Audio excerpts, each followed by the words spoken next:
And it looks like I should be good. Alright. So, considering that Yawnoc was just released, I am playing Yawnoc. Just for fun. And actually, let me pin a comment for the link. Because this is promotional to a degree. That's not right. You can't shift enter.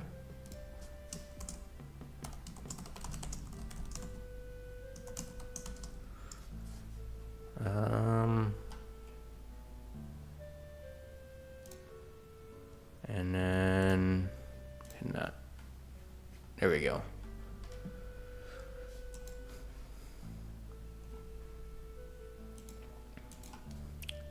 All right, so I'm gonna do a fresh save here. I know last time I was doing the hand cannon stuff. Well, first of all, I don't have that save anymore. I wiped it to work on other stuff, but also, yeah, I want to start fresh for this one anyways, because there's a lot of different stuff now. Do I want to start? I'll start on invasion. So this is the, I guess the hard difficulty. It's not the hardest, but it's harder. Faster bullets, more machines. Wait, it's 40% more? That's a lot, man. Because I did beat the game on infestation. I might update the game to rebalance some of these difficulties a bit. But yeah, so invasion is going to be a fair bit harder. The health is the same, unlike Apocalypse. On Apocalypse, the machines do have more health. But yeah, so this one's actually pretty decent for enchanting. Since there's more machines, you get more money. Although I've changed the game since the last time I streamed it, so that a fair bit of the money comes from chests and clearing beacons, rather than from, hang on, let me turn down my volume, rather than from killing machines. Machines still give you scrap, but not a ton. Alright.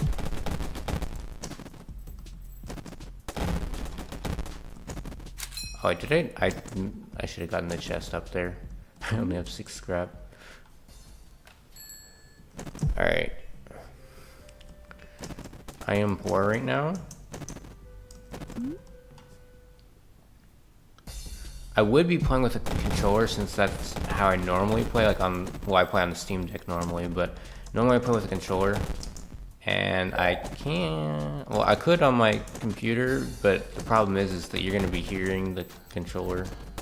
It's very loud when I press buttons on the controller and I'm trying to stream, so I'm playing with the keyboard instead.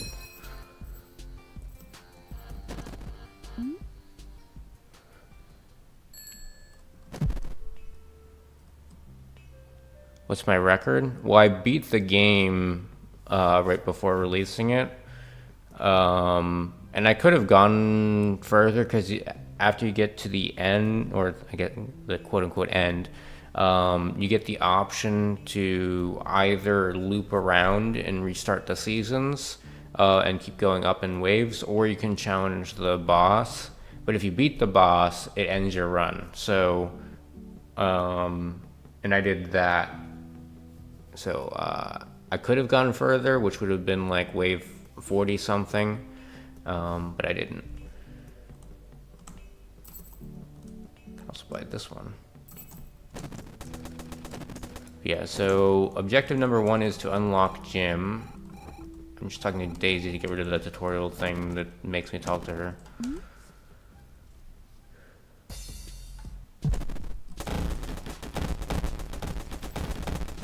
Yeah, the reviews are currently 100% positive on Steam, with like 16 of them, which is pretty good. It looks like there's a decent chance I'll get to 50 eventually. It might take a month or 2 or something, but it looks like I'll get there eventually, and then hopefully if the ratings hold, then I'll have a very positive rating on Steam rather than just positive. Alright, it's forcing me to enchant. Still going through the tutorial here. Execution's a little bit overpowered, so that's actually this is a good combo for the rifle. A lot of people probably would not like hit and run because it just randomly gives you movement speed when you kill stuff. But I can manage it pretty well and use it to my advantage. Because for other people, if you're not, I guess, used to it, what'll happen is, oh, gotta dodge all this stuff here. Yeah, what'll happen is you'll just randomly get the movement speed and run into something you didn't mean to run into.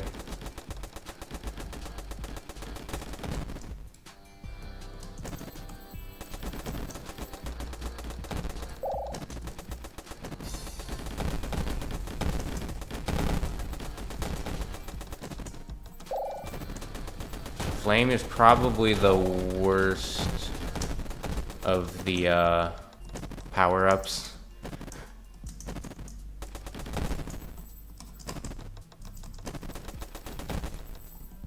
Doesn't do a whole lot for you.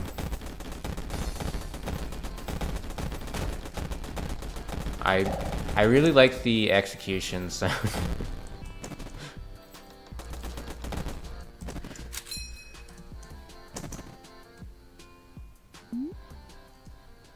I have a Steam Deck. Yeah, so and I didn't even have to pay for it because, well, I mean, I kind of paid for it. What happened was the I paid $3 for a bunch of CS:GO cases like 10 years ago, and then I sold them all and made like over $500, I think, a few months ago. And so you can only use that money to buy stuff on Steam, but one of the things you can buy on Steam is the Steam Deck. So I got the Steam Deck for essentially $3 or $2 because I didn't even spend all of my Steam money on it, so that was funny. Unfortunately, that will probably be the best investment I make in my life. I doubt I'll get a 100x return on anything else. I'm not playing on the Steam Deck right now. Normally I play on the Steam Deck, but I can't stream from my Steam Deck, especially not with my avatar.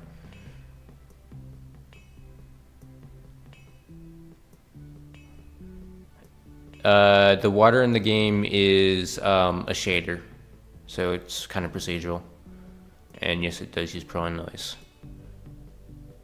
It gives you motion sickness. So there are settings that can help with that. I'm not going to change it for the stream because I like some of the stuff, but that's not it.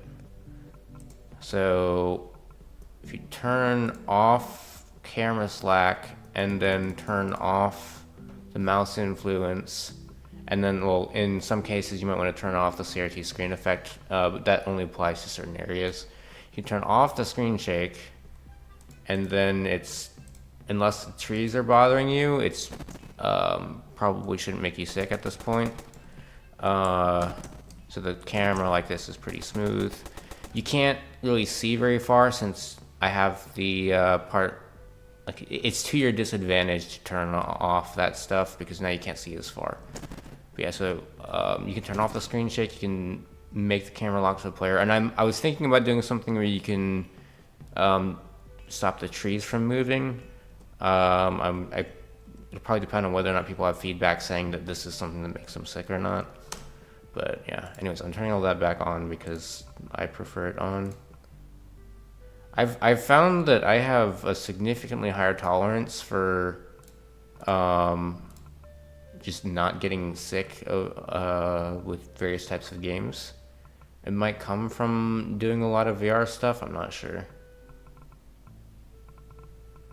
I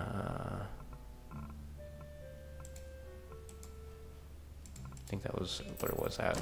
Alright, I'm gonna grab that, and I want to move in speed, or I can't grab that. Okay. So this gun is a little bit overpowered. Let's plan on PixCarts. I'm gonna resume development soon. taking a little bit of a break because I've not really had any time off for a while, so... Actually, depending on the situation, it said that Flame was the word, or it's called Flame. I forgot what that power-up's called. But I was saying that was the worst. Collateral damage in some circumstances can be worse.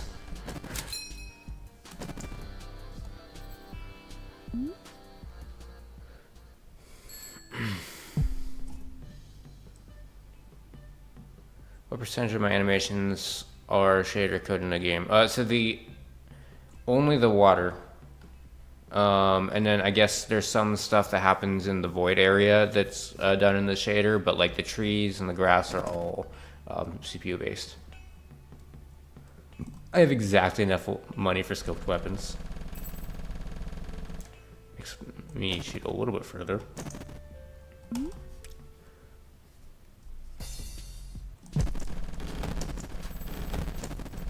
This will be funny.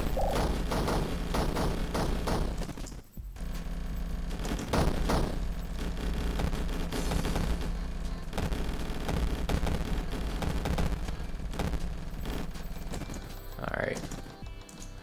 So you see that pattern in the bottom right there on my minimap? It happens a lot. It's interesting that pattern just naturally occurs a lot. I'm curious. I haven't paid close enough attention to know exactly what ends up generating that pattern. It makes me think of bugs because it looks like two bug heads with mandibles. But oh, okay. I thought it was done. Just a centipede comes through. I should probably add the centipedes to the minimap, and then you can see them like moving around and stuff. Oh, this one's really funny, but I am too poor for it. I could buy... No, I can't buy anything. That's sad. Can I buy an enchantment? No, it's 65. I am on... Yeah, I think I'm on hard difficulty, right? So the enchantment prices go down the higher difficulty you play on, just kind of as a little bonus, so that if you want to grind out enchants, you're encouraged to play on the highest difficulty you can handle.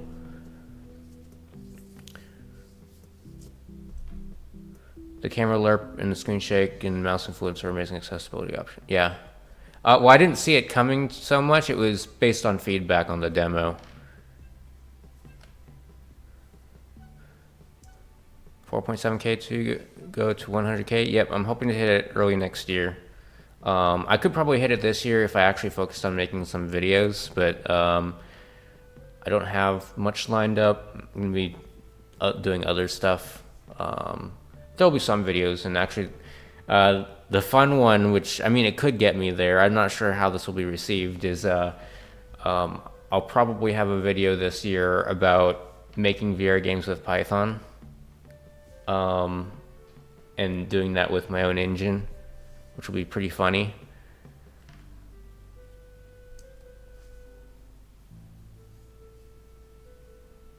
You think that I've made the best game that anyone ever made using Python? Well, there's EVE Online. That's pretty popular. But then also, I mean, there's other stuff that's more popular. So like Rift Wizard is pretty popular. And then, well, technically there's, what's it called? Why am I forgetting what it's called? The visual novel thing. RenPy. There's a lot of people that use that to make a bunch of really popular visual novels.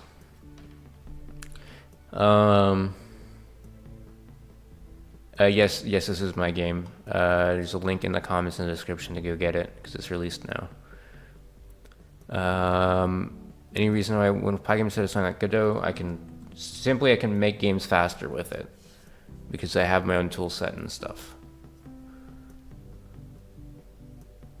How much time do I have in this game? As in playing, I have like 27 hours, I think. EVE Online's not... Look, I don't think the client's written in Python, but the server is.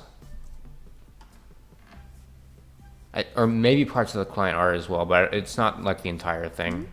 But it's the most well-known example of Python being used in game development.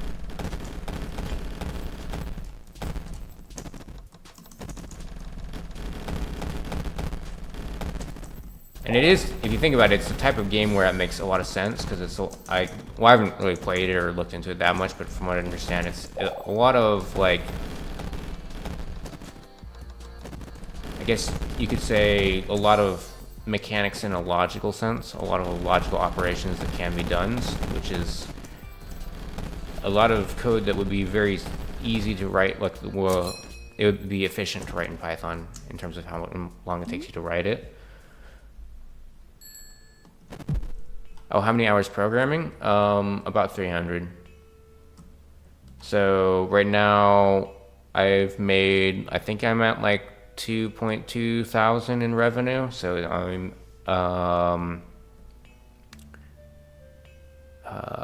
what is that? Let me pull up a calculator here.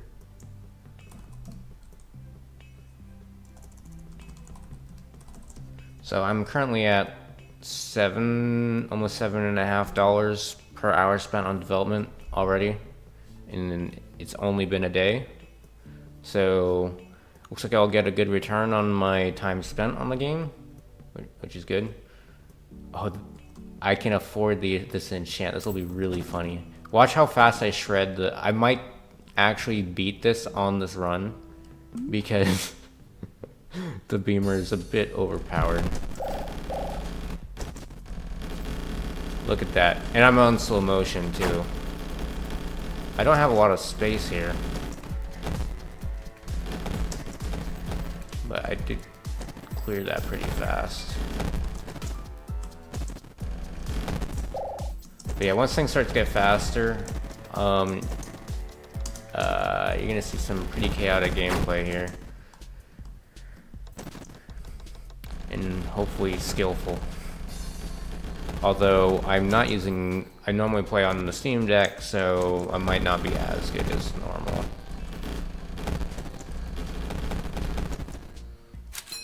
I need more health. And you plan on making my tool set into a framework/tool, because you said that you hack it for every game, but it would be cool to have it standalone. I mean, it is kind of standalone. You can go grab it from like Moon Rabbit Collection, and it's already like the license lets you use it. You can't use like all the code in my games, but that part, the Pigpen part, I think there's a license file in there saying that you can use it. There's no documentation though, and it's kind of made for my use cases, so it's not something I would necessarily recommend that people use. You'd love to see me in another Blackthorn Prod Challenge video. I want to do some more game jams next year, and probably less collaborations. I don't know, we'll see. But also, those are pretty big time commitments, and there's not really a guarantee that the video will ever get released or anything, so yeah, it's just generally kind of a big commitment to do the Blackthorn Prod stuff. If they do like another like shorter one, or maybe a past the game, I might be more open to that. But the thing is that I'm probably not even going to be using Godot much anymore, because the use case that I had for it was VR, and I won't even be doing VR with it anymore since I'll be making my own engine. Cleanse, the cooldown's pretty high on my secondary here, so cleanse probably doesn't benefit me too much, but it might be good to have anyways. Cleanse is generally a good upgrade. It can save you a bit. Yo, it's Jim. Hello, Jim. Jim cannot get frozen. I should have dodged that. Oops.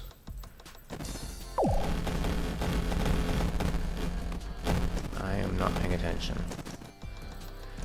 The thing with playing on PC is that you have to look where you're aiming more, rather than at the player to dodge stuff, because there's aim assist with the controller, so you just have to kind of tilt your joystick in the general direction and you'll hit your shots.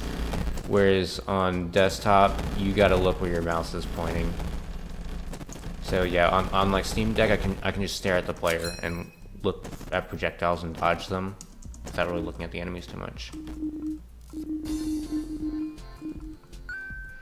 So we got Jim.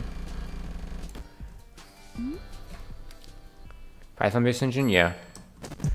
Not necessarily something I would recommend, but I can make it work for my use case. My opinion on a general sense is that Python can be good for game development on like kind of a scripting level where you're trying to write game logic and stuff, but for engines it's generally not. But I just prefer to write that in Python anyways, and I can probably get away with it. Not something I would necessarily recommend other people use. Have I thought about a name for my engine? Well, if you're talking about the framework stuff that I already have, that's called Pigpen. If you're talking about the kind of VR engine, it might not even have a name because I don't really plan on releasing that for people to use because, yeah, it'll probably be made for my very narrowly for my use case. Will I get Oscar on this run too?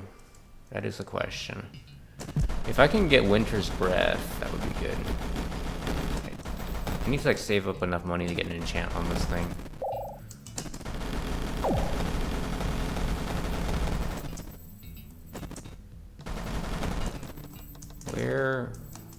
What is left here? Well, I have enough money for the enchant now at least. So whatever's going down here is what I gotta deal with. Oh, that's close. Where are these centipedes at? I know they're there. Oh, there he is. They like to do that.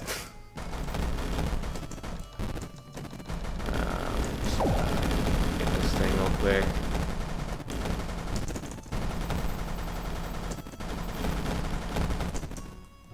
It's funny, turret's kind of the opposite of hit and run. Hit and run kind of makes you go faster when you're killing things, whereas turret makes you go slower. Maybe they'll cancel each other out. But the hit and run is kind of sporadic, so it'll be very inconsistent. Sledgehammer is really good for snipers, and I don't have a sniper, so I'm not going to take that. So warp gun.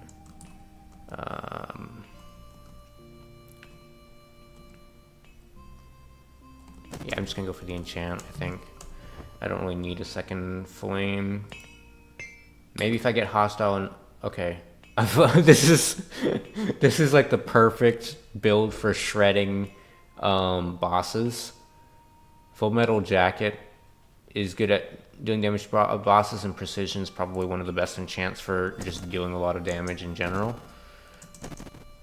So combining them together gives you some insane damage output. I may in fact beat the game on the hard difficulty here, and then I'm curious if my... Yeah, okay, so I want to get... I'm not sure. Oh, yes, you can see this.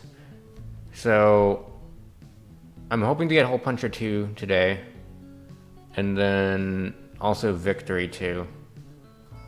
So that's for beating the game on the hard difficulty. So, and I might get Gun Hunter. We'll see what my progress is on that.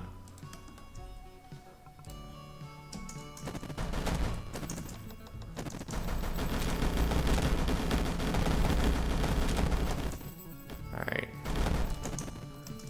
I see some chaos over here, but hopefully I can clear it.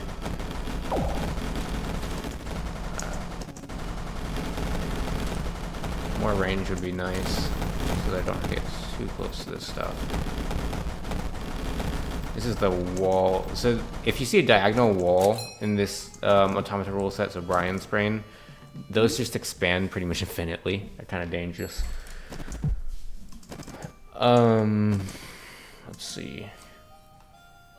Okay, this can be good, but what's even better is if I go get an enchant here, and then now the damage is just, it's gonna be insane. Full Metal Jacket does an insane amount of damage to bosses.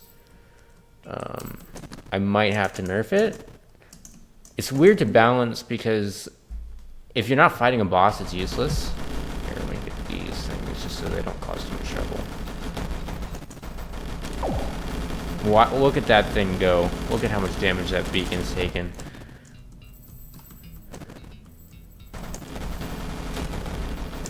Oh, ow. Might not even have to have skillful gameplay if I just have a busted enchant on my beamer.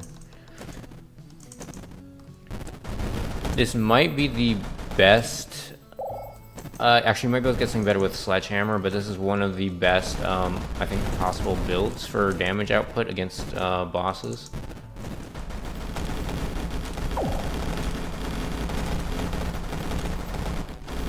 Why did I just get hit by?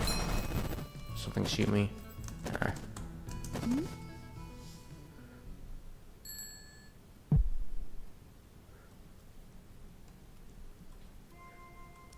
You think the animation should be more consistent among the assets so it looks more uniform, like wind blowing or something? Well,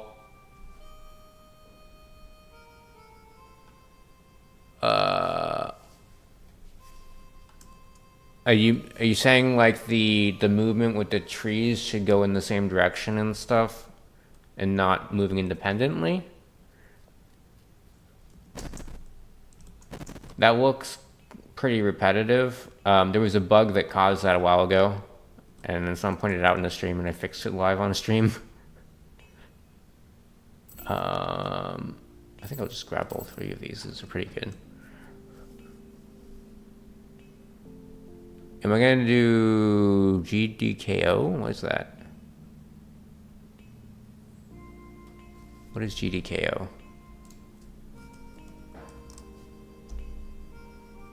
Game Dev Knockout, what?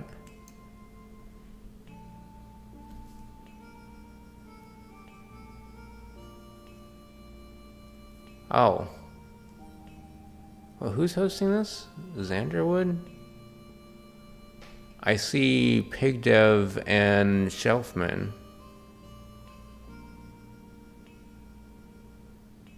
What is this?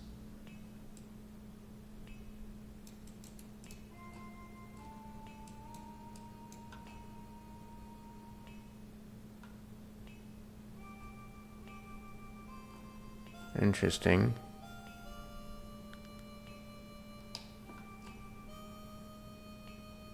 But yeah, probably not doing that. I had more in mind the Ludum Dare, or not the Ludum Dare, the Alka Jam, and I might do the Pygame Community Jam whenever the next one is. Actually, there might be one like over the holidays, which is probably a bit early for me.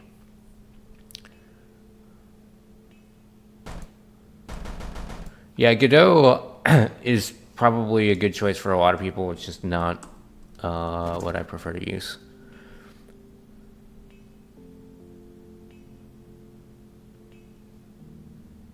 What were some of the biggest challenges in optimization for this project? Well, yeah, I mean, there's a thing I have a video about where I put some of the automata's logic into shaders. The one I didn't talk about is the thing that makes it so that machines that are behind trees are visible through them. I had to do some funny mask stuff to get that to work and to get that to run a good frame rate. I'm curious what frame rate I'm getting right now. Show me my FPS.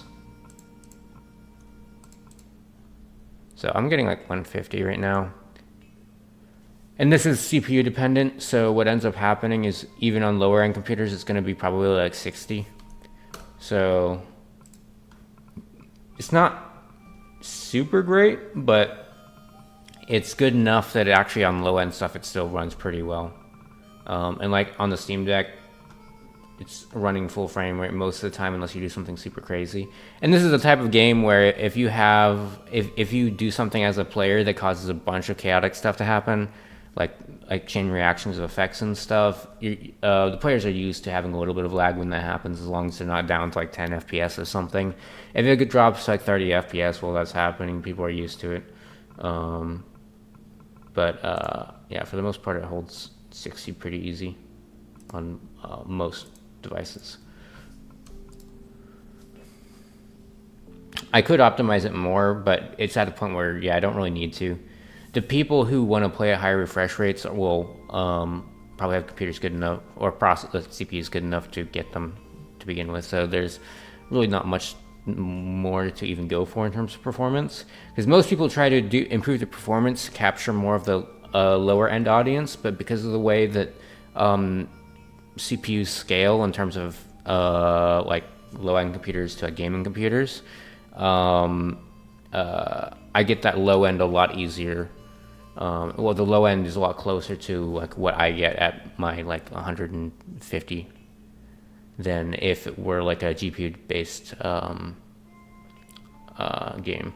So just generally there's more of a difference between high and low end when it comes to GPUs than CPUs, so just generally don't have to worry about that stuff too much.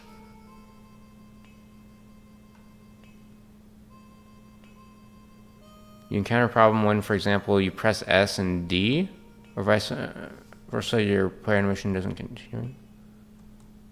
I'm not sure. So S and D are down and right. So my animation, I'm not sure what you're talking about, because it works for me.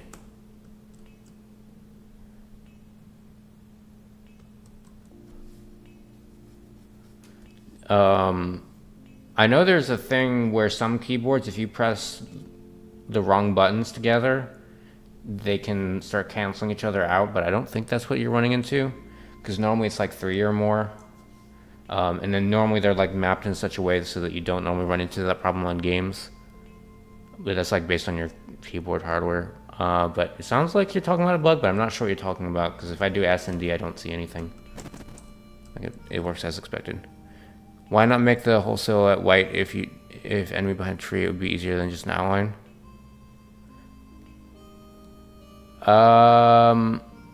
Maybe. I don't have a hard time seeing it to begin with, but I mean that could be something that could be like a setting or something. But it's not super common for things to be behind trees, like for machines to be behind trees to begin with. A lot of times you'll like play Wave without that ever happening. How much is the game? $4.49 right now. It's 10% off. As in like, yeah, $4. Do I run the game with Lysim? Yeah, well, it's not compute shaders. I do it in a fragment shader. Because in Cellular Automata, the cells operate based on their neighbors.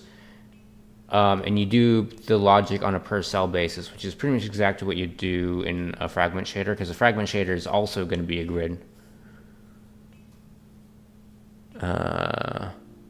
Yes, I am a game developer, and I am the one who made this game. The water is not Cellular Automata. Thanks for buying the game. What's my stance on piracy? If you're pirating like indie games, well, just generally, I'm against piracy. But yeah, especially if you're pirating indie games, where a lot of times the developers like barely scraping by, and like with Steam, you can buy a game and then immediately refund it and get all of your money back if there's an issue. Some people say, oh, I'll pirate a game and then I'll buy it if I like it. Whereas you can also just on Steam buy it and then refund it if you don't like it. So I think it's better to just go that route. But yeah, I've never pirated games or anything. If a game is expensive and I don't feel like paying for it, I just don't play it. There's plenty of other games to play, free stuff to play. It's fun. Also, like if it's like a multiplayer game, which normally you can't get away with, like you can't pirate those normally, but like multiplayer games, for example, though, or things where they have to maintain some online services, those ones you're actually costing the developer. Uh, what are the specs of my current PC? Like I said, it doesn't matter for most people. Or it's not going to be like, because, for example, in Minecraft, I can run it at like, I don't know, 400 FPS or something. But, so the gap you'll see is not, for Yawnoc, is not going to be as big between my computer and like a low-end laptop as it would be for like Minecraft. But yeah, so I've got, I have the funny Intel CPU that has random issues and I think just randomly gives you a blue screen of death. The i7 13700K, and then I have 32 gigs of RAM. I have like I have a 2 terabyte SSD, and then I have an RTX 3070 Ti.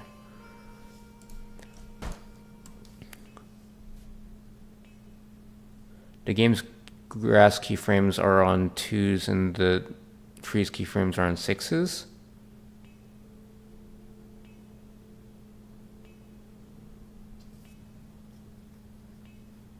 The water is not cyclic.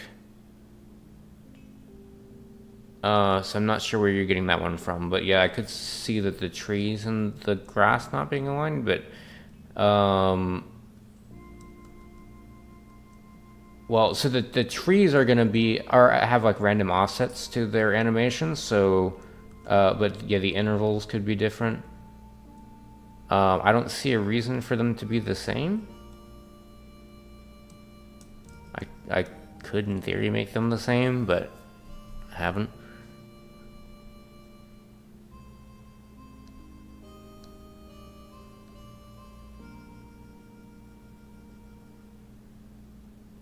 The water going the opposite direction of the wind. I guess that's a leaves thing. You can't see that in like summer. And I don't remember if the snow has a directionality to it in the winter. Yeah.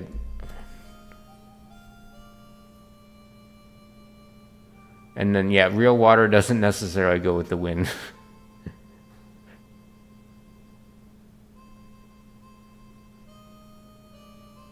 The only piracy you agree with is if the game isn't being sold by a company anymore. Yeah, that's more appropriate, I think. If you're in a circumstance like if it's not allowed in your country, like if you can't get it in your country, or it's not being sold anymore for whatever reason, I think that's more appropriate. In the other case is like, I don't really have anything against it if you own the game. Oh, you already own a copy of the game, and then you for example, with like emulation for like Wii games and stuff like that, you can already own the game, and then you can. It doesn't bother me if people go and pirate it so they can run it in emulation. Because the ripping it off the discs is a little bit tedious. It's probably more difficult than just pirating it, even though you already own the game and you can get the data. So there's sometimes where it's just more convenient to do it like that, and I think that's fine too.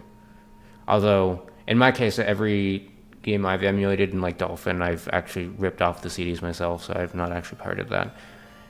Because you also just kind of don't want to mess with the well, and especially with how much stuff I do on my computer, I don't want to mess with pirating stuff on my computer. That's a good way to get some stuff stolen.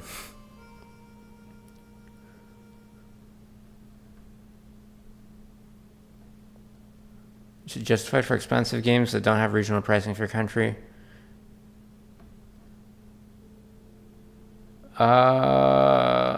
I'm not sure about that, but then also I'm not super familiar with those situations because I'm in the country that pays one of the highest prices for games, and yeah, well, affordability of games is not really a huge issue here, so I don't have too much of an opinion on that.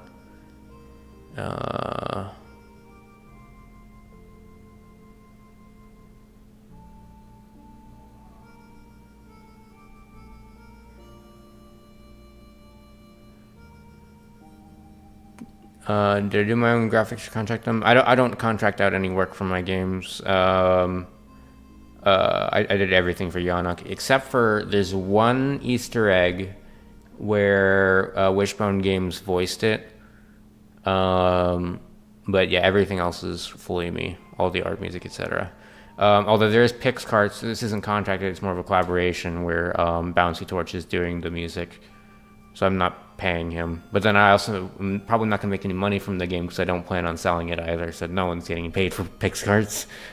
I'm gonna be running it at a loss, paying for the servers.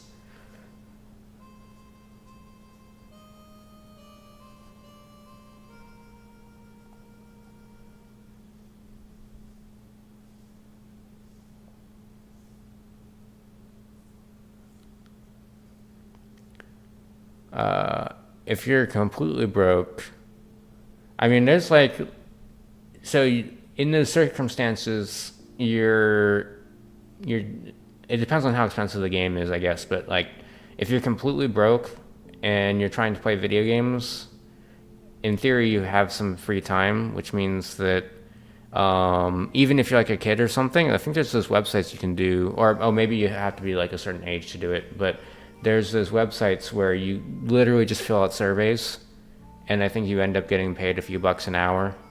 So like for indie games where it's like a lot of them, well, mine's like less than $5, so you can probably do like fill out surveys for an hour and a half and probably buy Yawnoc. But a lot of indie games are like $15 or $20. So even if you're broke, since you're trying to play games, you probably have the time to do something like that.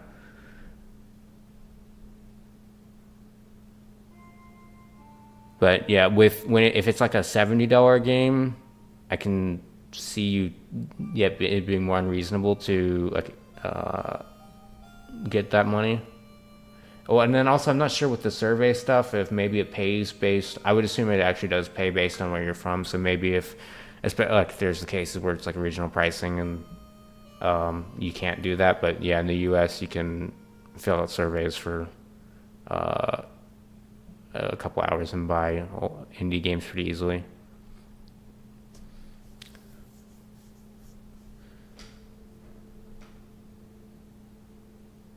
It's currently 12 a.m. where you're from, and rushing to make a script for your research defense. Like a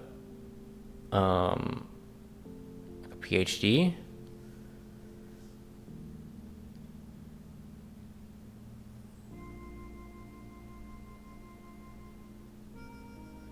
As a kid, you were not able to buy games at all if they weren't free.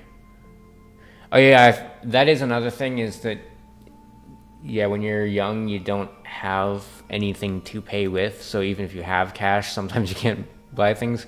Although with Steam, what happens, you can go to a store and buy a Steam gift card with cash. That's actually how I bought Enter the Gungeon.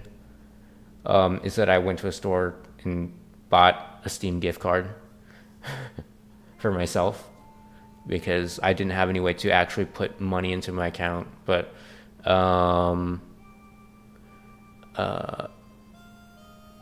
yeah, I'm a bit more accepting of piracy for kids, where sometimes you're in that situation where there isn't a way, and like for example, there are some games that aren't on Steam and you can't just get a gift card for it.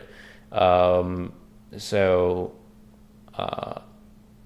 you can run into that situation where you literally cannot buy it because of how it's being distributed and stuff.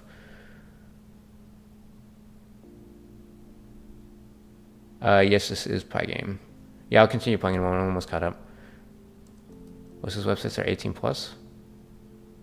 I'm not sure what that was responding to, but that's really funny out of context. Why would I make the game free? You talking about PixCarts? Oh, and I guess the websites you're talking about are the survey ones.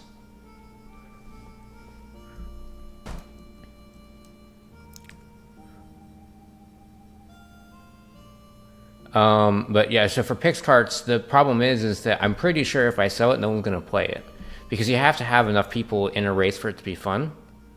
So if I'm selling it, then no one's gonna play it. So I'd rather just make it free. The better way to do it is, if I do want to make money, I would like probably sell cosmetics or something. And then I'd probably just do it enough to cover the costs of running the servers, and that's it. I'm not really expecting much out of Pixquartz. And keep in mind, I have a job as well, so I'm not like I'm not like most indie developers where I'm absolutely depending on income from games to keep going. It would be nice if like Yawnoc did super well and I could go like full-time game development, but I have plans for if that doesn't happen. And I don't expect that to happen either. For Yawnoc, my expectation is probably like maybe lifetime 25 to 45,000 maybe in revenue, which is really good for the time I put into it. But then the thing you have to keep in mind is that I spent I got lucky with this because it won that Blackthorn Prod competition, which got like 900,000 views. It's almost 1 million. And then on top of that, the devlogs I made for Yawnoc did unusually well. I'm not sure if that trend's going to hold in the future, which means that if I make another game, it's probably not going to do as well as Yawnoc. Well, in terms of the marketing standpoint, the sales could be a different story. But also the thing about Yawnoc is that the game design is very good for making something in a very short amount of time that can be enjoyed for a long amount of time. So the fact that I only had to put in like 300 hours to make Yawnoc is pretty unusual for a game like this. People are willing, because I think I could have sold this for like $15 and I could have gotten away with it, even though it's only $5. And that is very unusual for a game that I only spent that only required like 300 hours of development.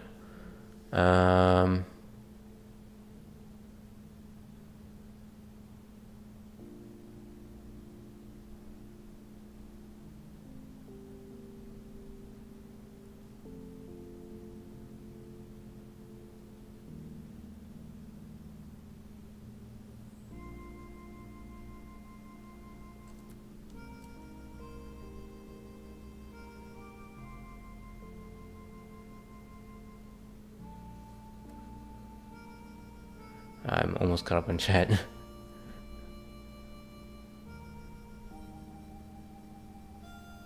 No, I don't have any course. I mean, I have the video course, I guess, but not like any courses I'm selling. How am I doing? A bit sleepy, because I've not slept a ton, especially the night before release.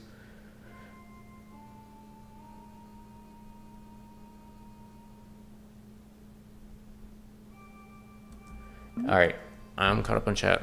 Yay.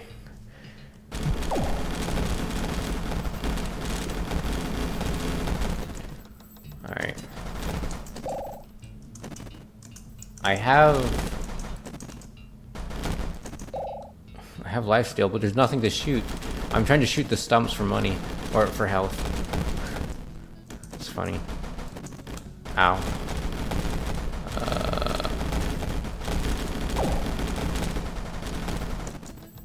Did I get everything? Nope, there's that.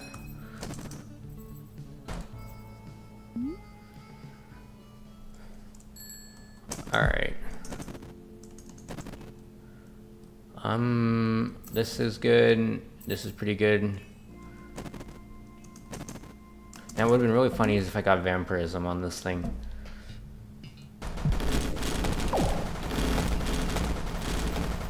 It's very convenient that all of these spawners spawn like right next to me. It makes it so that I can clear them pretty fast. Normally, the later waves on autumn are a bit chaotic because you can't get to all the spawners very fast, and then they just spawn a ton of stuff. Ooh, a potion. I am now full health. Any advice for art? I have a video about pixel art, and pretty much everything I pointed out in there still holds today. Hothead is really funny if you have a melee weapon. I do not, and I'm playing at a distance, so I'm gonna use this. Oh, this gun is really funny. This gun is really funny. But I've got the beamer right now, and this is a bit overpowered, so I'm gonna keep doing this in case I can actually get through here. I'll at least probably be able to unlock Oswald, which is a good start.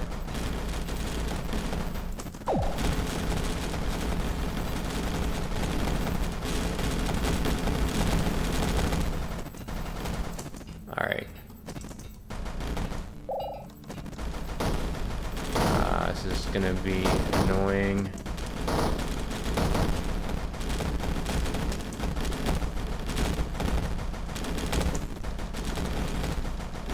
Centipedes are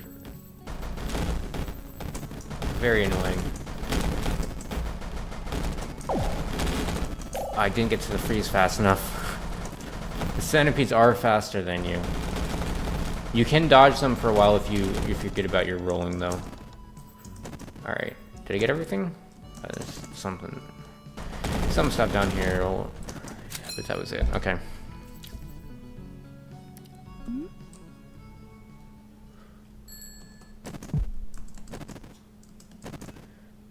Okay. Oh, this is where the funny stuff starts to happen. Or do I want to go for an enchant? I could enchant, but it's really fun when you move super fast like this. Just get a few more running shoes and I'll be super fast. Look at that shred.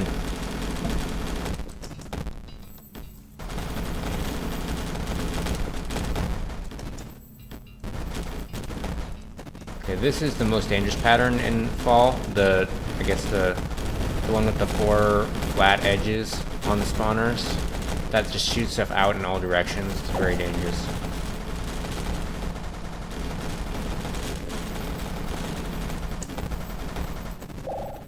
And I got my health back.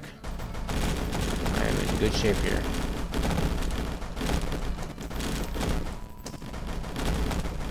I don't think anyone's actually beaten the game on Invasion difficulty yet, other than me. Oh wait, no, I haven't beaten it on Invasion yet, so if I do it here, I'll be the first, I think. I can check the achievements to see if anyone else has done it, but I don't think anyone has.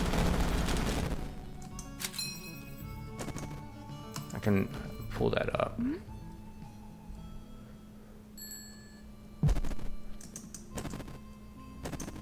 Ooh, I could get a revival. This pretty much guarantees that I get pretty far if I buy this.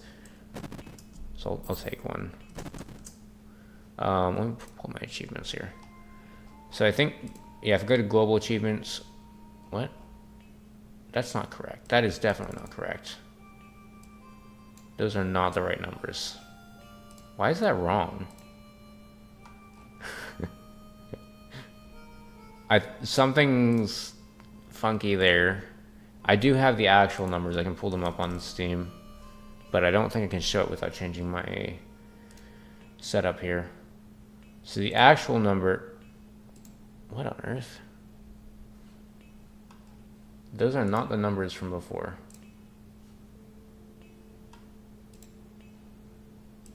Why is it doing that?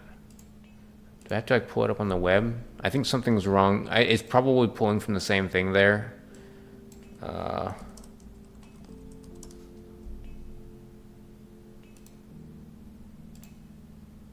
Wait a second. Why does it say 8 out of 10, 16, but then it's 100% here? I don't know what happened there. I think if I go here, yeah, so here are the actual numbers. I don't know why my Steam thing's bugged out. Oh wait, I can't see this, hang on. If I go, is this the one? Yeah. So here are the actual numbers.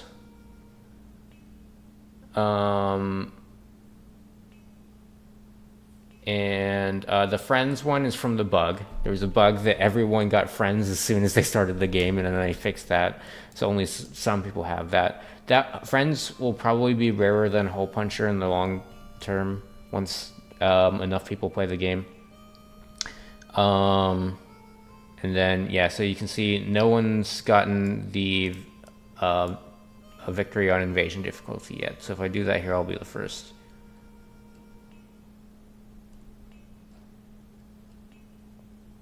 And then, yep.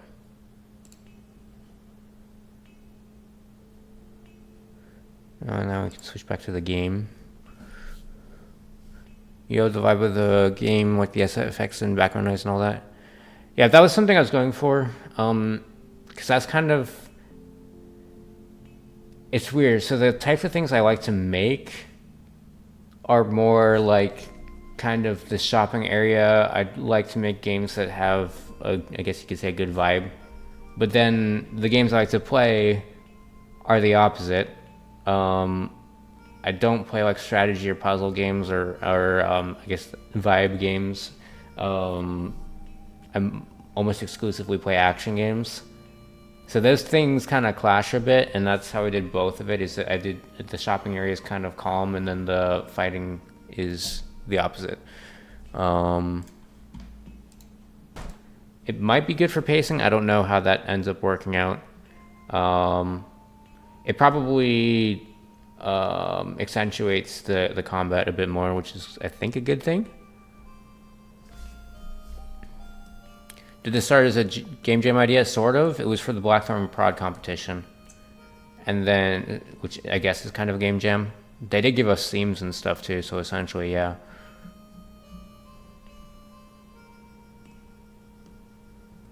Oh. Thanks, Zippy Zax.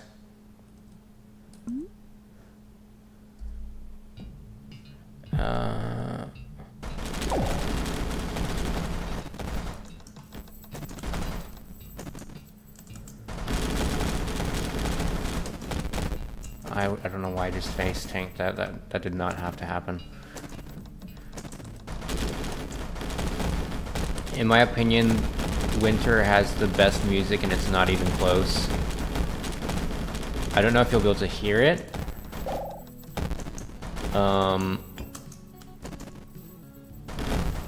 Actually, I can pause the game for the arena stuff and you'll be able to hear it probably.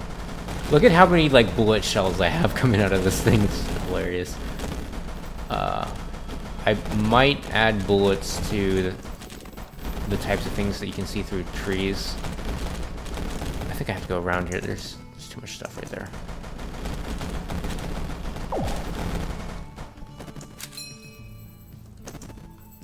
There we go. I have a fair bit of money now. I don't know if that's enough for an upgrade.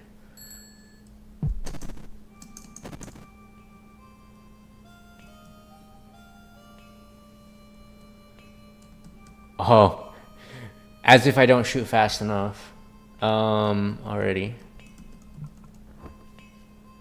I could go for an enchant. Actually, I can do both. I can do that and then also get the enchant. Yeah, that'll be funny. Let's see how fast I knock out Oswald here. That was fast. Yep, he's already out, but he's hidden behind some trees. Get to shoot like 4 shots or something before I knock him out.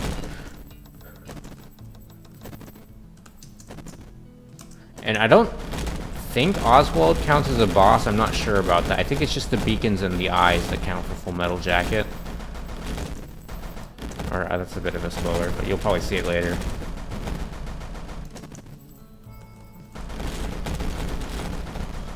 Okay, so there's that dangerous pattern down there. Let's try and clear this out. I need to stop standing behind trees where I can't see the projectiles.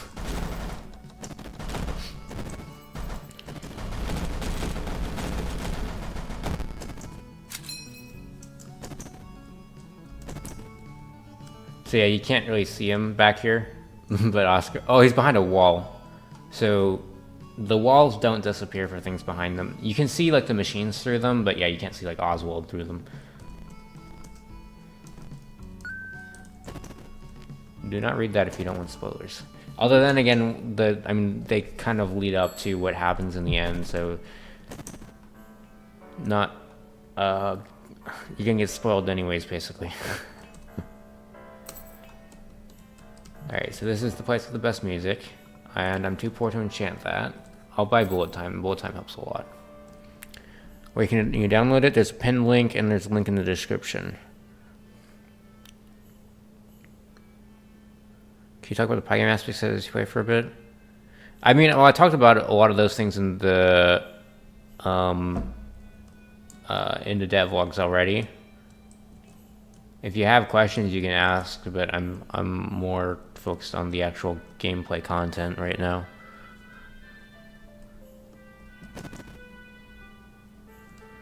All right.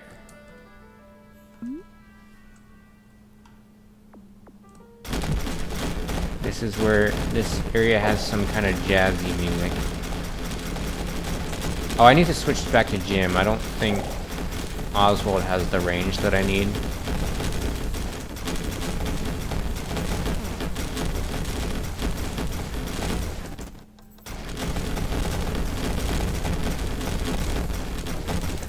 I'm not even going to be able to hear the music too well with how much shooting's going on here. Ow. I am actually taking way more damage than I need to. Actually, I'm gonna use the trick here where you attack certain parts to get it to die faster. That's how normally I think people should be trying to play, but then actually if you want to maximize how much scrap you get, you do want to try to kill everything and not let it self-destruct. But in this case, there's so much that I'm not going to wait for all that.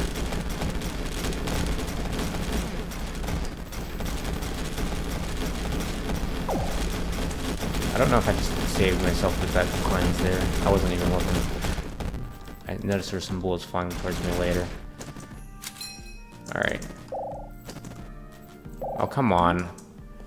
That power-up's good for killing things. You get more scrap, but then I got it at the end, so it's useless. Okay. If I see Winter's Breath, I'm pretty much guaranteed to beat this.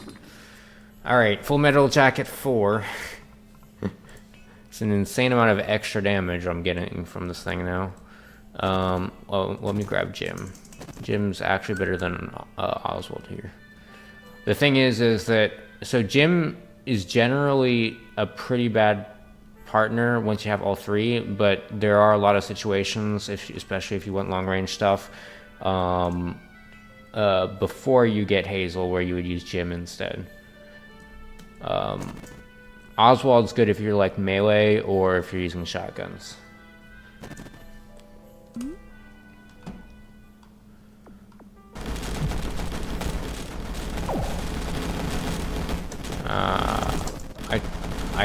I need roly-poly pretty badly, I think. My cooldown on my dodge is a bit high. Oh, I didn't see that one. I just clicked the window. Instead of... yeah. I'm not playing full screen right now, so sometimes I might click off the window.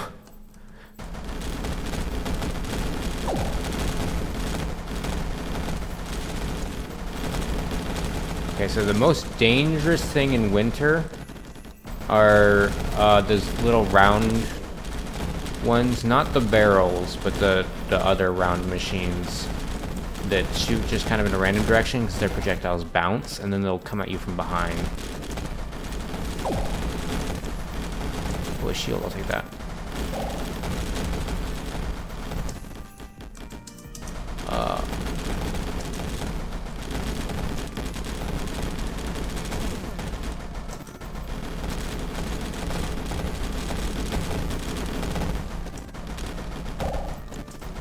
Now I get the life still, of course. But it probably doesn't matter. It might be enough anyways. There we go.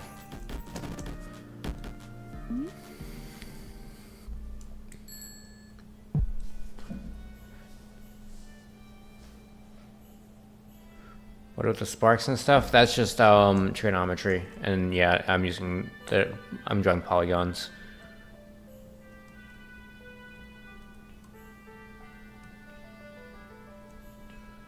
Basically steal for $5. Yeah, that wasn't the idea. I wanted it to be something where people would think that. Because the reviews are going to be nicer when people are not paying too much. And then more people play the game. I'm not in... Well, I wasn't going after the money too much with Yawnoc. I would like to... Like, my original goal was just to make $10,000, which it looks like I should easily cross. And 10,000... well, the reason was just because I hadn't crossed that threshold on my other games that I made before. And then also, that's roughly the threshold where if I cross that, then also per hour, I'm making more than I've made from any of my other games as well. That was kind of my goal money-wise, but everything else was just... I want to see that people like the game, reviews are good, and that a fair number of people play it. So, because like if I priced it at $15, I probably would have made... I wouldn't be surprised if I made twice as much money pricing it at $15. It's triple the price. You probably lose a little bit to people just not getting the game, but I probably could have gotten away with it.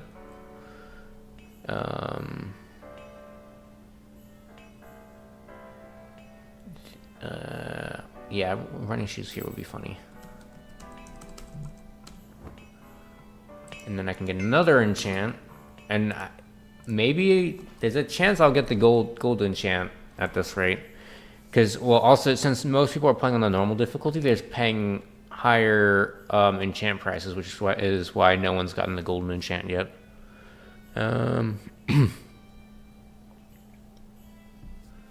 What's the resolution? The base resolution.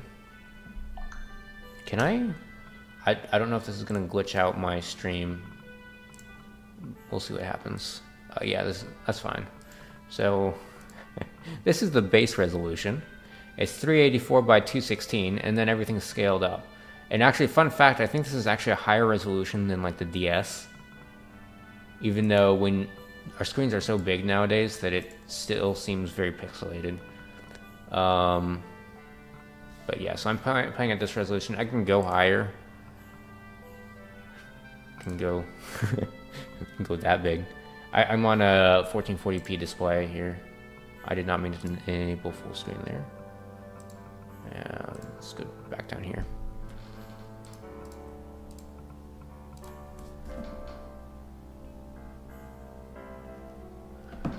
All right.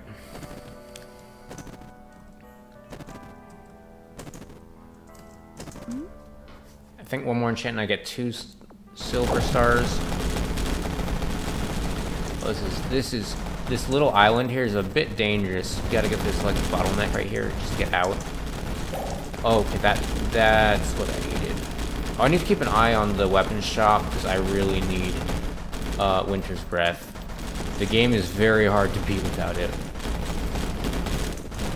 Winter's Breath is probably the most overpowered like utility.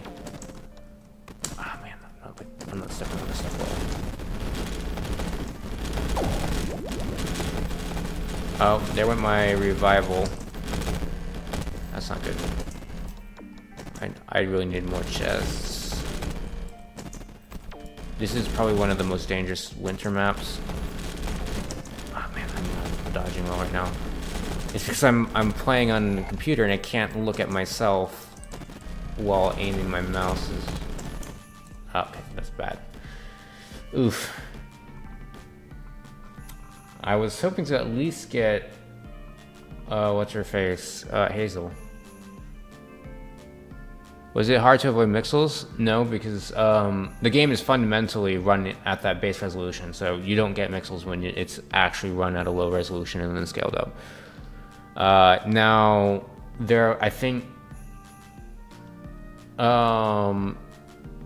most players would have preferred if I used mixels and then rendered at the high resolution, so things are smoother.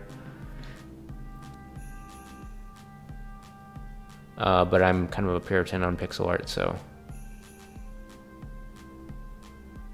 Some people might be turned away by a cheap price and think it's junk because of the low price. And Steam notifies your wish list when you put your game on 20% off.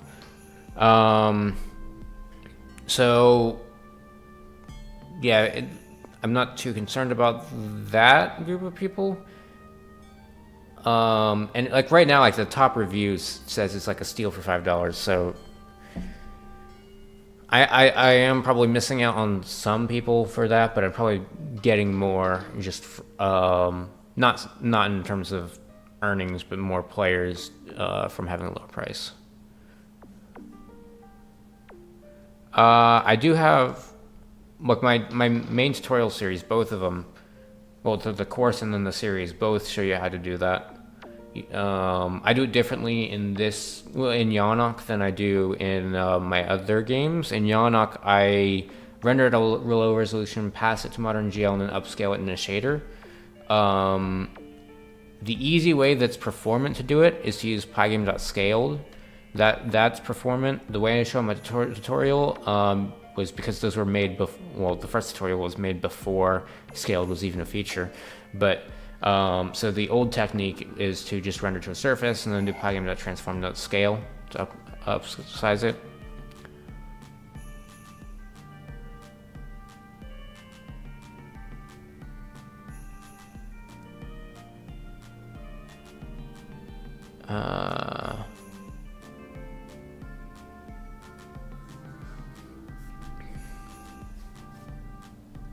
I don't know what Espanjosa means.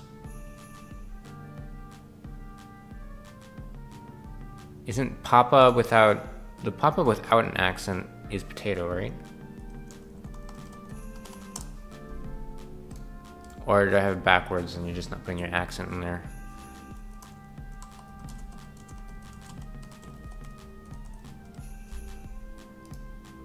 Oh, okay. I didn't know that was the word for fluffy.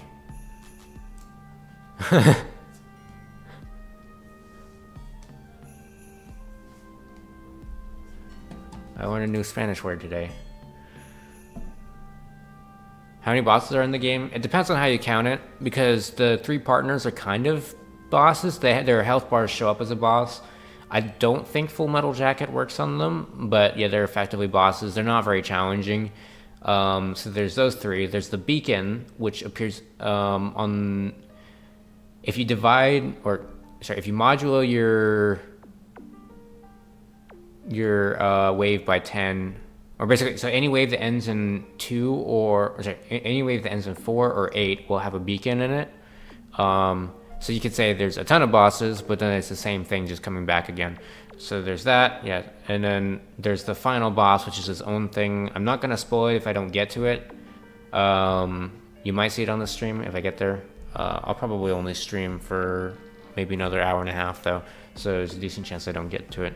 But yeah, there is a final boss that's definitely more involved and more boss-like than any other of the bosses in the game.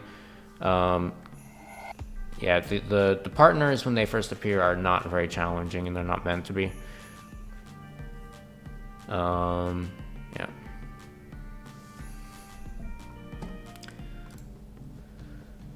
Alright, I unlocked the other stuff, but... So I think what I have to do right now is look for the beamer unless I want to use something else. I'll see what weapons show up. I might go for something else here.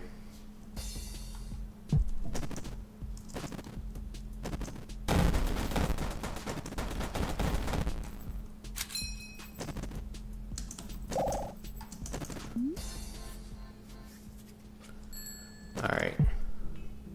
Can't buy anything, I'm too poor.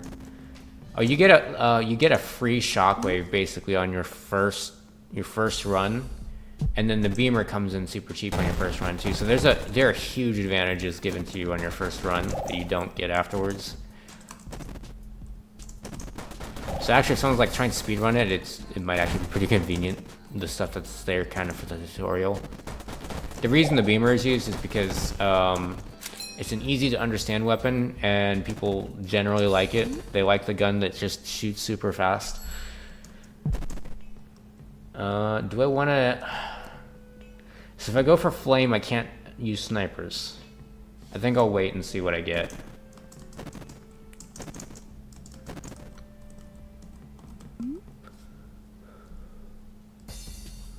Okay, just grab these chests first. I just got 2 shields, really. It's not bad.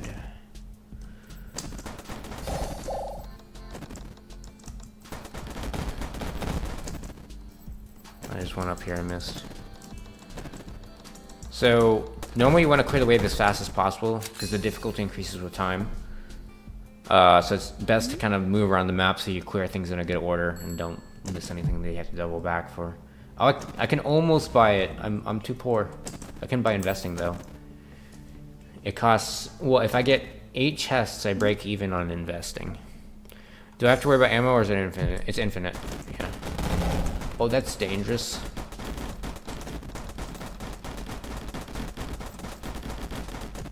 Okay, that was a bit thick with the bullets there.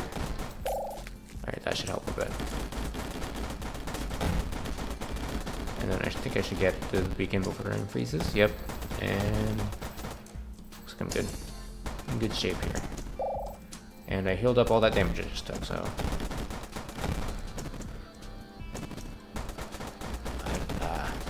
Stuff down here is being annoying.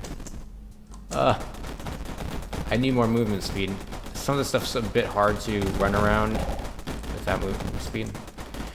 This kind of movement speed's good for getting around, but like I need the flat movement speed for dodging some stuff sometimes.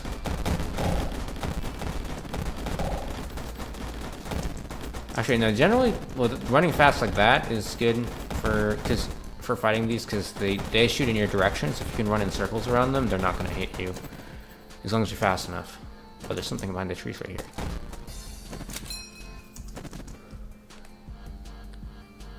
How many months last year did it take to build this game? Technically, I started in like January, the end of January. I think it was like the last week of January.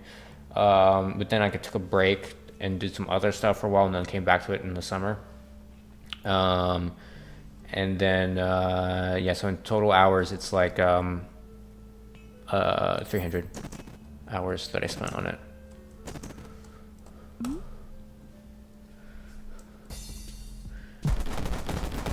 Every $300 in sales is another extra $1 that I get paid for the time I spent working on this game.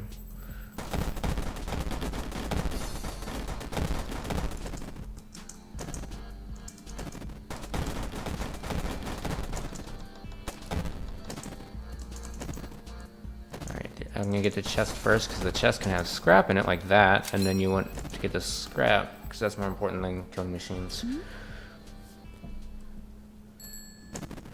Alright, this amulet can be good, but I still don't know what my build's gonna be yet. I don't think I want chest plate because Jim's not very useful right now. If I get Hazel, maybe I'll get the chest plate, or if I get like the weapon swap. Oh, what I should do, I should make Jim tankier than Hazel. That would make him useful. Do I want sledge? I think I'm gonna wait and then look for a weapon that I want to use. Because the rifle is like strictly worse than a lot of the other weapons. Like the starting weapons are intentionally not very good. You can get pretty far with them. They're not like terrible, but there's clear statistical advantages to the other stuff. It's not big enough to make it like unplayable if you decide to stick with the rifle, but it's big enough to make it ideal to buy a weapon pretty much every time.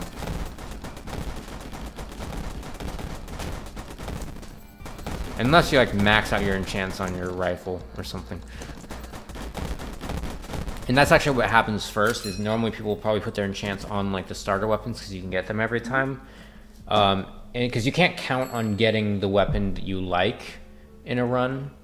So normally you need good enchantments on a bunch of different weapons to have a good run.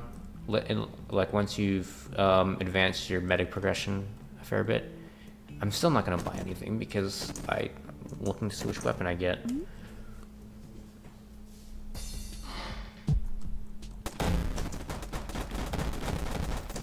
I did not use a game engine, I made it in Pygame.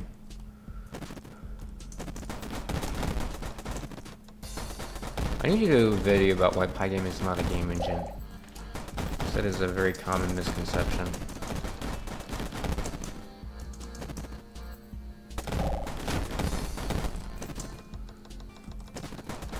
I mean, there is an argument for it to be one just on the subjectivity of the definition, but it's about as far away as you can get from being a game engine. The only thing further is that people actually make games with is if like you're directly using OpenGL. And then maybe you can argue SDL is further because you're using like C++, but I mean it's the same thing as Pygame. I guess I'll buy the enchant. I'm gonna wait till I have a little bit more so that I can buy any weapon that comes my way. I think some of them go for like a little bit over 100.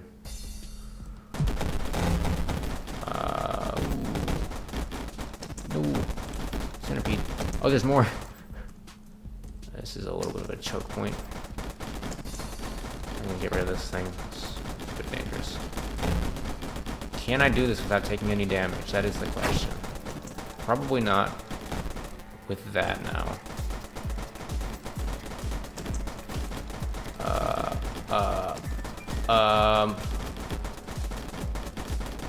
Well, I didn't take any damage, I don't think. Unless I did it like early on, but I survived a lot of that without taking any damage, which is good. I'm waiting for my secondary. Here we go.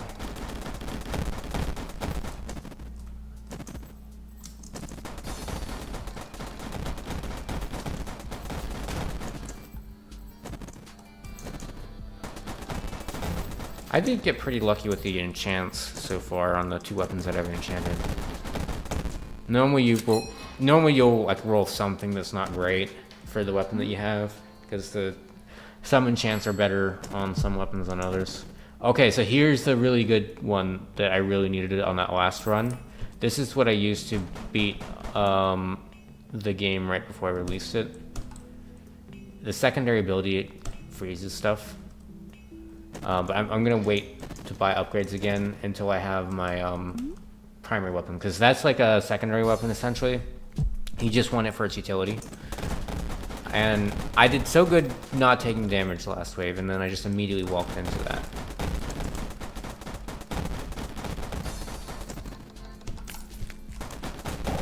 Yeah, so see, I can freeze them. And it's a bit overpowered. I nerfed it after I beat the game with it because it was just too strong. So I shortened how long the freeze is by like half a second compared to what I did, and then I also increased the cooldown by a couple seconds. So it's not, I didn't nerf it too much, but I nerfed it a bit.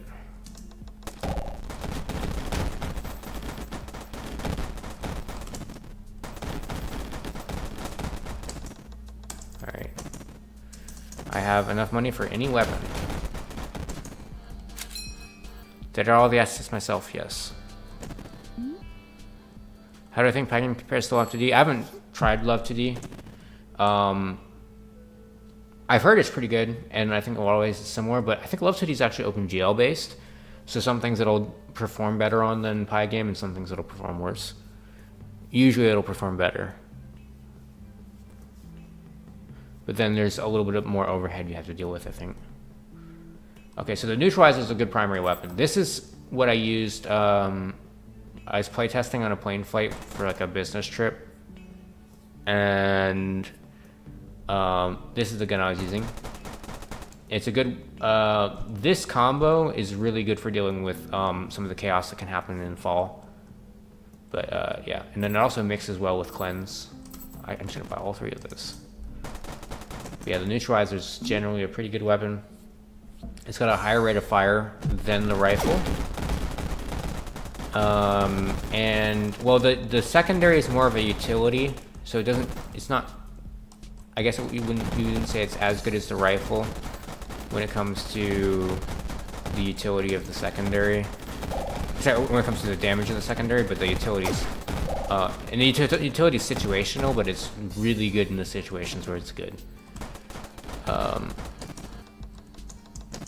So specifically like in fall, the utility is insanely good. And I'm not going to deal with that. I don't know if I nerfed the fire rate after some of the stuff I did with this gun. I might have. It's been a while since I did. That was like a month ago that I was using this gun mostly. I had this gun up to, I think, I had it up to like a gold star enchant. I think maybe 2 gold stars, but that was before I had the achievement, so I don't have the achievement for it. Took $300 to make the game.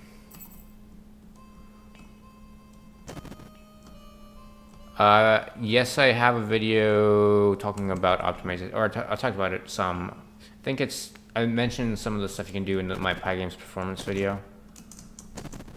And then also, I think some of my tutorial videos, I mentioned some stuff. Generally, it's just a matter of writing good code. There's like one thing that you gotta watch out for, and that's just to make sure you convert your surfaces. But aside from that, it's just write good code. There's not much this Pygame specific. It's organizing your data and stuff like that.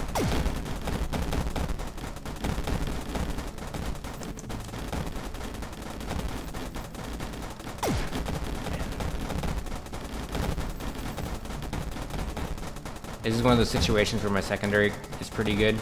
I've neutralized some of the enemies so that they can't hurt me. Like, look at all these. They can't shoot me because they're neutralized. So all I have to do is make sure that I don't run into them, and I'm in good shape.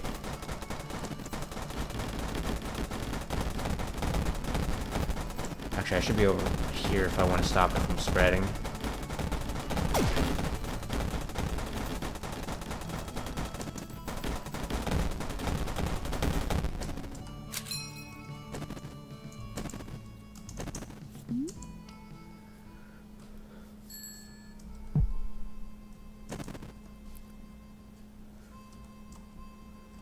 Have I done... am I going to do... Well, put more guns in melee attack too? The ammo looks plain. Are you talking about the bullets look plain? There are weapons that have different... so there's the sword... there's the carnelian blade, there's the dagger. Those are both melee weapons, so you're not going to see bullets from those. There's the bow and arrow, which shoots arrows. There's like the bazooka, which shoots... rockets, and then there's other ones too that shoot different projectiles. But the visibility on the blue bullets is generally pretty good, so I don't see too much of a reason to try to force a bunch of weapons to use a different image. I focus more on the gameplay of it, so like there's different like play styles associated with the different weapons, and there's a lot of variety there. But yeah, I am depending on how Yawnoc does, I may do a bunch of updates afterwards and add more content.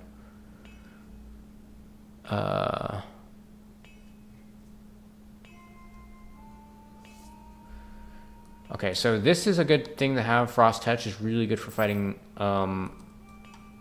beacons, because once you freeze it, it can't shoot you anymore.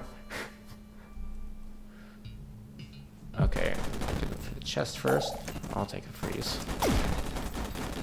The global freeze is more powerful than the local Frost Touch, though, because it stops the stuff from even advancing.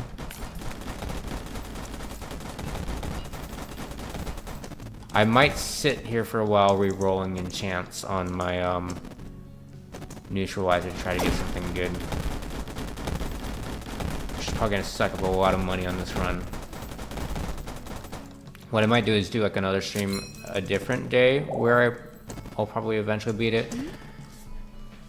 Because if I just try to go for the win, there's a decent chance I don't win, and then the next time there's not that much better of a chance. But if I go for enchants now, then if I do another stream later, it should be a lot easier to get a win.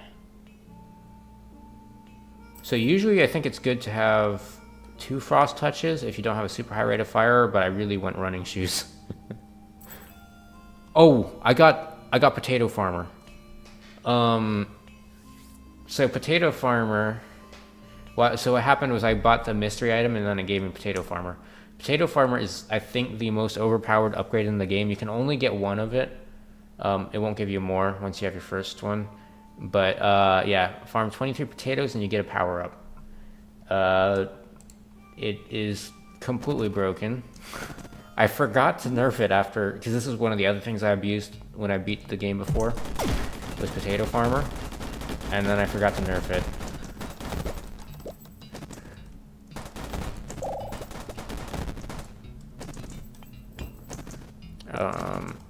Yeah, there's like I think it's like 3% chance that it'll appear in each, as each item in the shop.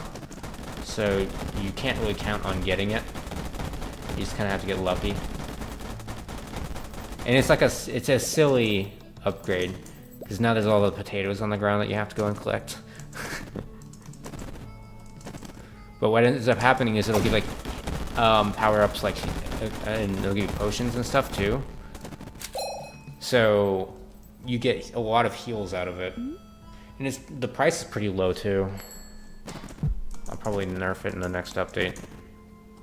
And I'll probably just nerf it by reducing how often potatoes drop. What do I want here? I want the enchant, that's what I want. Come on. That's not a bad combo. The action is pretty good. So Treasure Hunter is really good for getting upgrades and scrap and stuff, and then you also, of course, get more abilities or more power-ups. But then Execution is, I think, the strongest of the enchants for dealing damage. The only thing is that the Execution does not work on bosses, which means that I cannot shred bosses like I was previously. But as long as I have Frost Touch, it shouldn't be too bad, because I can at least freeze them and then I can keep shooting them. So like, I've already got this one frozen, it can't shoot me. And if I want to stop the other stuff from around me from shooting, I can just use Winter's Breath to freeze the other stuff. And eventually I can kill it. Now the beacon health goes up very quickly. So as I progress, so I gotta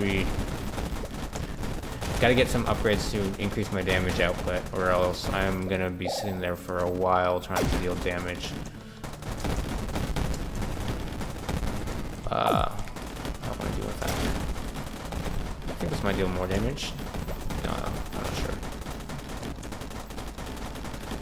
So there's one enchant that's really good on Winter's Breath, and the rest of them are kind of bad because,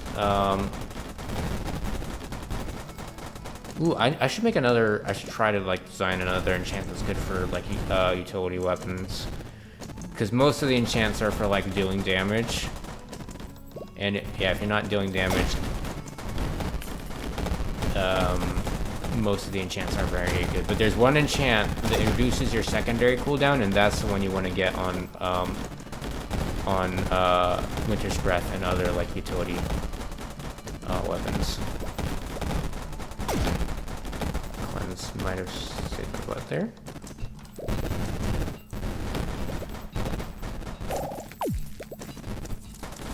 I did not need to double freeze that. Okay, so I think there's... Oh, I don't like that. I dodged the wrong way. That's the only thing about playing keyboard, is that you only can move in 8 directions, which means you can only roll in 8 directions. Whereas if you're using a joystick, you can roll in any directions. You can be a lot more precise with your movement.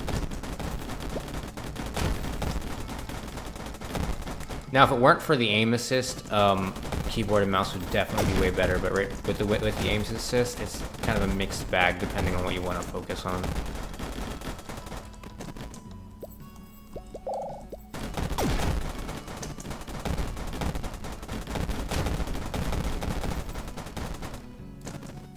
One of the things with the aim assist, though, is that it doesn't help you when you want to hit a very specific section of like the machines to cause them to like self-destruct or something like that, or just for like cellular automata reasons, because all machines are treated equally. So if there's a bunch of machines around and you try to aim at them, it's not going to be able to point you, because the game doesn't know what you want to shoot at. It's just to help you shoot at machines, so it can't really help you much there.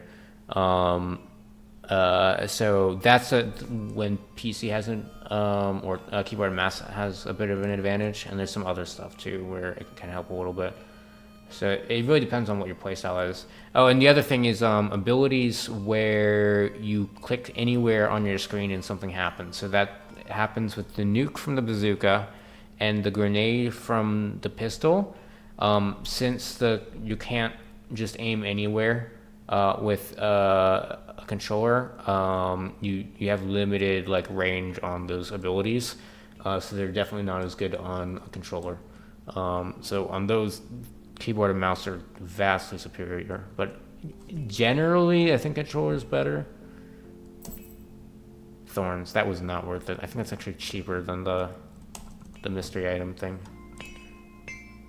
All right, 6.1% chance to double the rewards.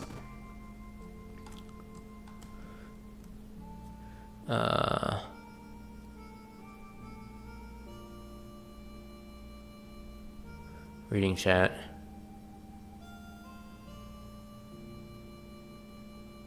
I'm not gonna give out keys to people just because they don't have the money for it, because if I do that once, everyone's gonna ask for that, and that's just not a good idea. I have plenty of games that are free if you want to look at those.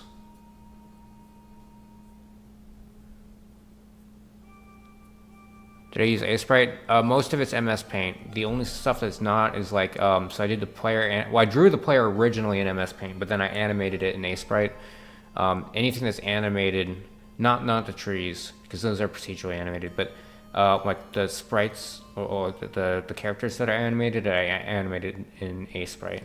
But then the, all the tile art, all the trees, the original drawings, like the base drawings, for all the characters, pretty much everything is done in MS Paint, not A-Sprite. Is it completely wrong for a newbie to game dev to go through some amount of tutorial hell? I mean, it happens to most people, I think. It didn't happen to me, but I think I got lucky. I think it happens to most people. Is there a loop mechanic? Yes. If you, so it loops around when you get to the end. You get the choice to either fight the final boss or loop around. I think that's the way it works in Risk of Rain, which is where a lot of people will say that this is like a Vampire Survivors like game. I've never played Vampire Survivors. This game is very strictly based off of Enter the Gungeon and Risk of Rain. And I don't know too much about like Vampire Survivors, but I'm pretty sure that the reason people say that is just because it's popular, and I'm pretty sure that Risk of Rain is a lot closer to this.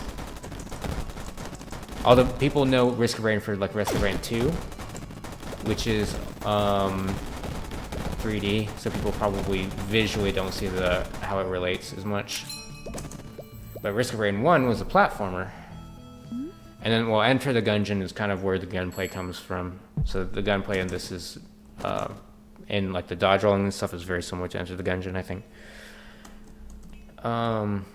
Do the Survivors games have dodge rolling? I don't know if that's normal in them. I don't feel like I've seen it in Vampire Survivors. Isn't it kind of like... I don't think there's much mechanical skill in those games, which is one of the main differences.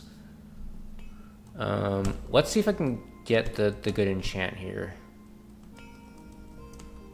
I'm gonna try to roll for the good enchant. No. Okay, let's try again. Nope. I'll leave it, but then I'll place it later. I'm getting spammed with these scams trying to ask for keys for Yawnoc to quote-unquote review the game. But then what happens is if you give them the keys, they'll just sell them.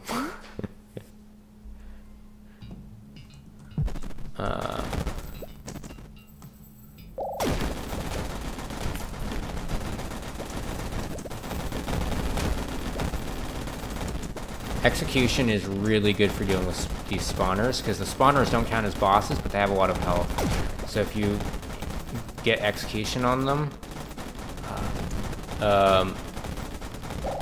you can kill them really fast.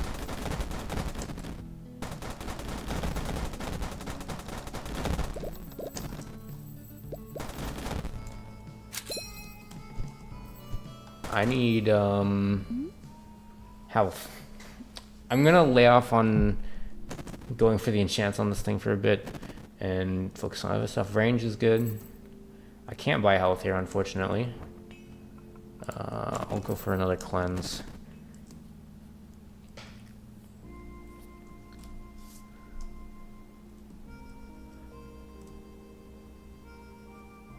Have I played Risk of Rain Returns, the remastered version, or Risk of Rain 1? What is that? I'm gonna look that up. Risk of Rain Returns remastered? What? Oh, right, I forgot. Yeah, they like remade the original platformer one. And like redid the art. Oh, did you know that? I think the original Risk of Rain art was done in MS Paint. And I think they animated it in MS Paint, which is rough. But, yeah, I did not play that. I played the original Risk of Rain, and I got that like a long time ago. So, Risk of Rain Returns was not even a thing yet. Risk of Rain 2 wasn't even a thing yet. It was like years before Risk of Rain 2 that I played.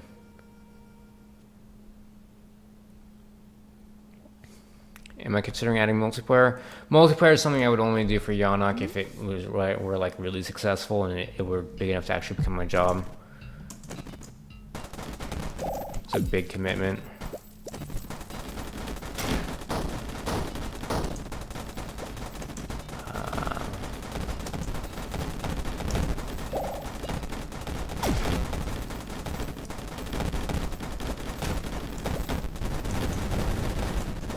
The thing about multiplayer, it's not, so I have the stuff that can make stuff multiplayer very easily.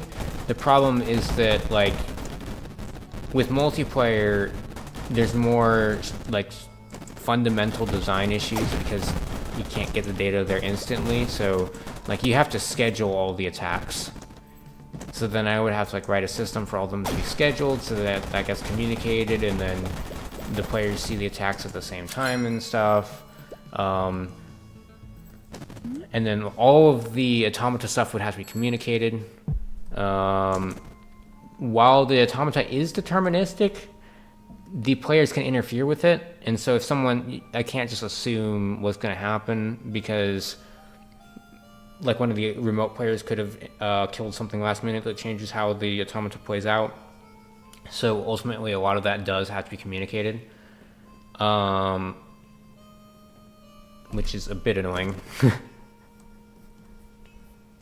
And then the scheduling actually conflicts with the game design a bit because the there are a lot of situations where you can't schedule it with how this game works. Like the machines don't know that they're gonna, because of the way they work, they don't know that they're gonna shoot until the moment that they shoot.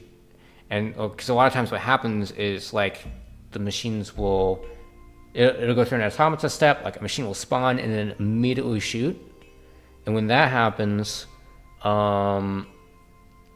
that's something you can't really control for in a remote setting because I already mentioned this, the problem where a player could kill a machine last minute or like in the last couple milliseconds before it steps, and then that changes where machines spawn, and then those machines were going to instantly shoot. So there's there would have to be some compromises there, and it would either come across as visual artifacts, so like maybe you see something temporarily and then it disappears, or I have to change how the game plays. So there's stuff that I have to kind of, well, there's like code-wise, there's a lot of stuff to do, but then also there's a lot of stuff that would kind of make the gameplay a little bit worse. What would probably have to happen is I would have a different set of logic for multiplayer versus single player if I were to do online multiplayer. Now, what is more possible is to do a local co-op, and that's something where I'd probably have like a lower threshold of how much I'm making from Yawnoc before I do that, because that doesn't have the random networking logic I have to do to deal with like the latency. So local co-op is fairly doable, and actually there's already partners. The weird thing is the camera, because first of all, if you're not the one controlling the mouse, it's probably, I would assume it makes people more sick. And then just like, how do you position the camera for 2 players? Since it's pixel perfect, I can't really zoom out. There's also performance side effects from zooming out as well. So it might have to be split screen, but then you run into some weird stuff like, what do you do with the mini map? Does each player get a mini map? And then if you do that, then the UI is very cluttered. And then it's like, do you also duplicate all the upgrades and all these icons down here for your abilities? Because then you've got like 2 tiny screens mostly covered by UI elements. So it gets I would have to mess with some stuff there to work out how I would do that if I were to do a local co-op, which is part of the reason I didn't just throw it in there. The biggest one is the camera, because it's not a great solution for that, because I would have to basically render the game twice, I think, which is also not super performant. Okay, let's go for another upgrade on this thing. So I get execution 2, which is very useful, and then almost 10% chance for treasure hunter. I don't know if, so I have investing. I'm not sure if treasure hunter doubles that as well. I think it does, which is really good.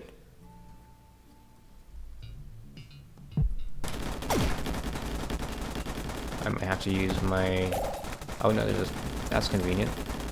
So see, look how much slower I'm going on this. If you were around for when I was using the beamer, I was going so much faster on the beacon with the beamer, because I had full metal jacket.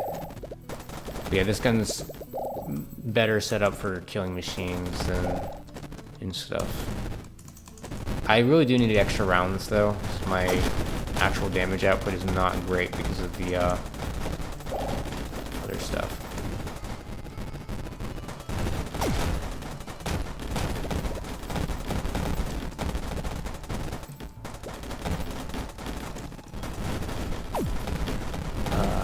Too much chaos. I need to get this stuff. This is the stuff that's causing the issues. Oh, get away from the centipede.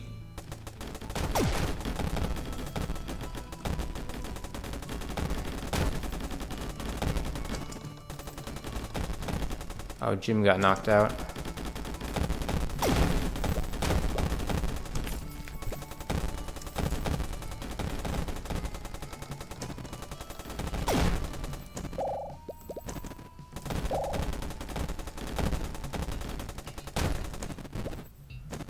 Okay, let's get this stuff here. Ah, dangerous. Unfortunately, the disarm stuff doesn't work on centipedes, so I can't stop them with this gun. But I can use it on their eggs so that they don't spawn centipedes. That's what I can do. And that's actually pretty good.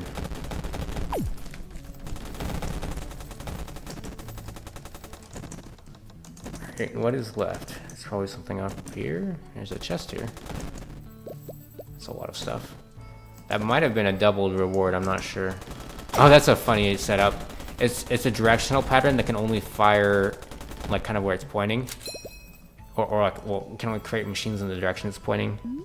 That's how that one works, and then it was facing the wall, so it couldn't do anything. Okay, so I can go for Frost Touch here or Confusion. Confusion's not particularly useful unless you... I need to increase the price of Confusion, because Confusion is better than Frost Touch. Yeah, Confusion.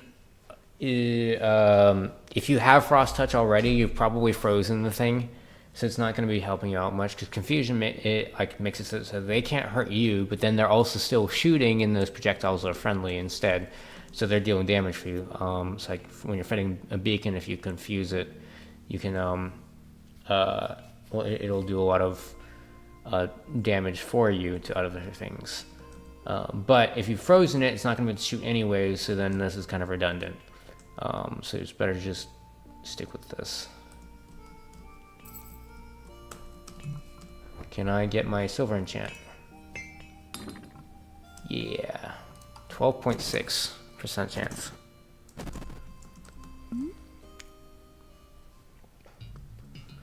Alright, here's the dangerous pattern right here. I might freeze this. Yeah. I don't want that to have a chance to do anything.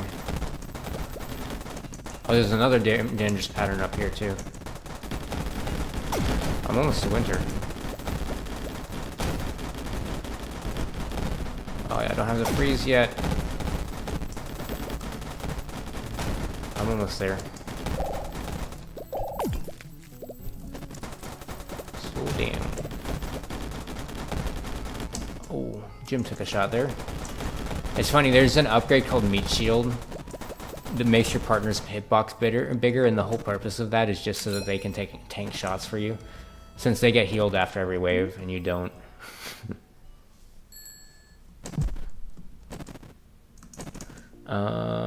Ricochet is good if I have penetration, but I don't, so I don't need that. Can't do that. Let's just try and re-roll something on this.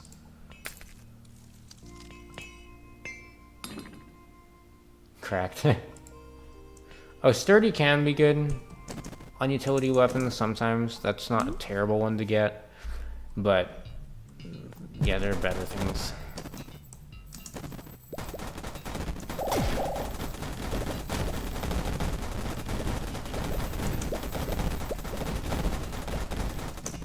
Alright, that's a lot of stuff.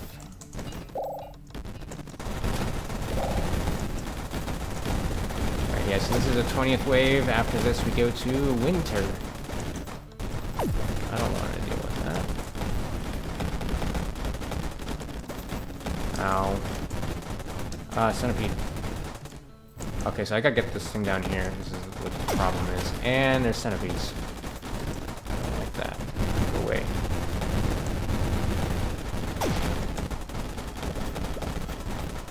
There's a chest there, but I don't know if I can... I guess I can get to it like this.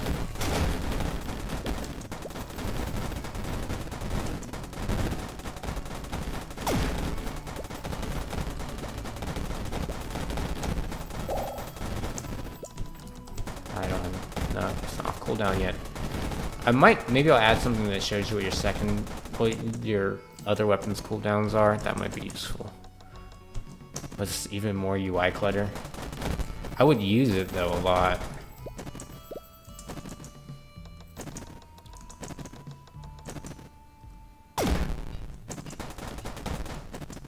Oh, so now I get the shield, of course. Okay, I got a fair bit of money here, so maybe I can roll that enchant that I want. Oh, all of this is good.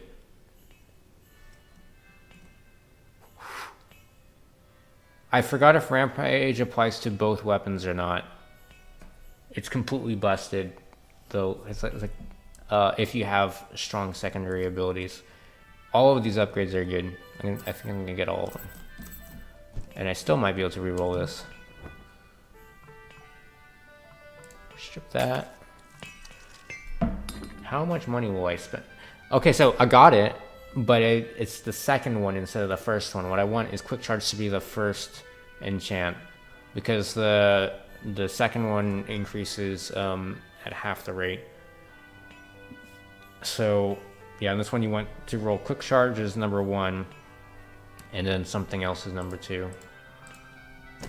That said, the damage output on Winter's Breath is actually pretty decent if you put the right stuff on it. I think it's got penetration on a lot of things, so it's actually quite decent. Is there any way I can make the camera less jumpy? Oh, I don't know if you're here earlier in the stream, but there's settings for that. It's under accessibility. I'm not going to change it for the stream, but yeah, you can mess with this stuff. You can turn off like screen shake, so that it's a lot more, I guess, visually smooth for people. But there's a gameplay advantage to having the camera slack on. Well, it's not the camera slack, the mouse influence on. Now, actually, what happens though, in theory, the best for gameplay is to have camera slack off. And mouse influence is what's good, what gives you an advantage. But camera slack off, if you have mouse influence on, I feel like makes me more sick. So like doing this is, while you can see a lot further and aim faster, and it's a lot more precise, it's very not the most pleasant experience. So that's why I do this is a weird setting, because if you have mouse influence on, having it disabled makes you more sick, but then if you have it off, it makes things super smooth. So yeah, there's a reason why why the camera's done the way it is, but yeah, the settings are there if you want to change that.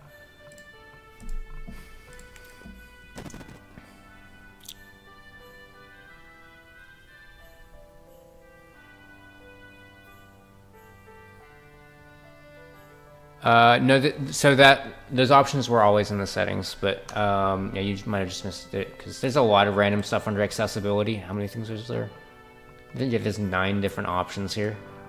And then also the names may not be immediately what you would be looking for. It does say camera, so if you know it's the camera that's bothering you, then you might try to start fiddling with these settings. But then if you fiddle with them in the wrong way, and if you turn off the camera slack but leave mouse influence on, you're probably gonna think it's worse.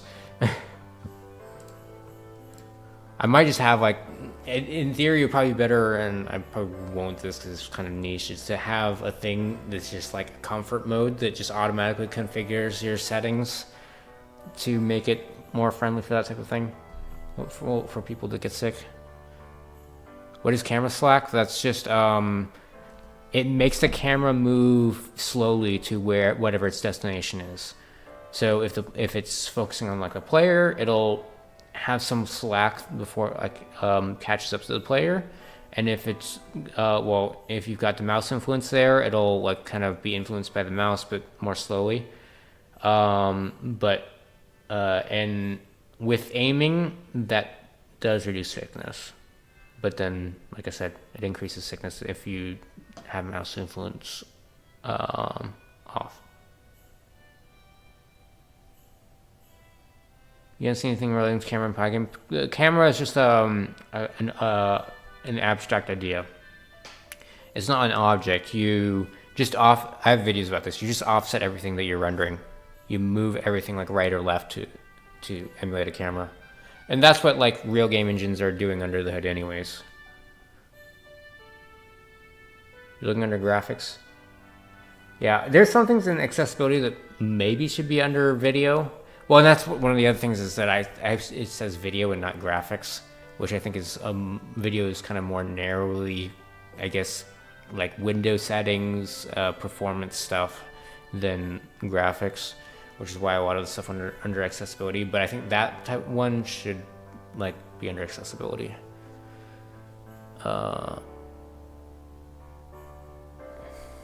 How long have I been developing it? I put in 300 hours over a few months, mostly. I did start in January, but I took a large break, and then I did most of the work in the summer. I spent so much money just re-rolling enchants for for whatchamacallit, for Winter's Breath. I need to get out of this thing.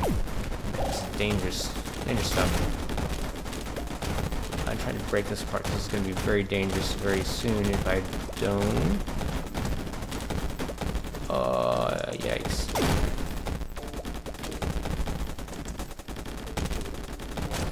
This is the area that killed me last time.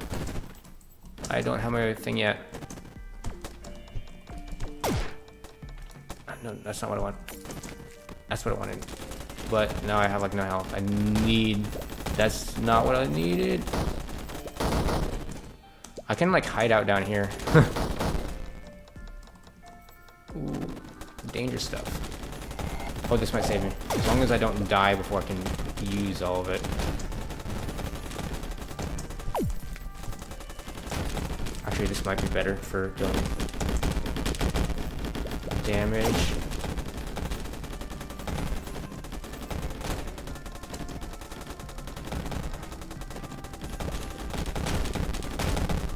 So I'm up over half health now, so I should be able to clear this wave.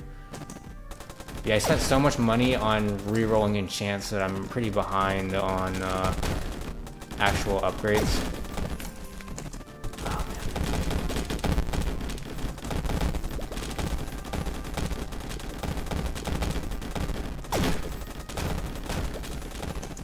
Oh man, I'm taking stuff.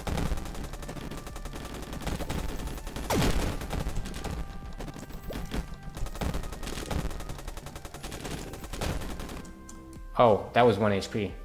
Uh-oh. So... Man, I need to keep re-rolling that thing. I think I'll do one more run and see if maybe I can try a different weapon. Having fun playing your own game seems nice. And that's why I make the types of games that I do.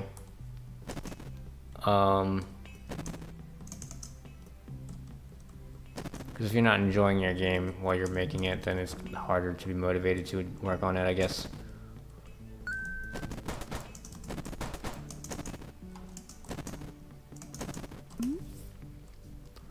That's why I don't make, like, story-heavy games.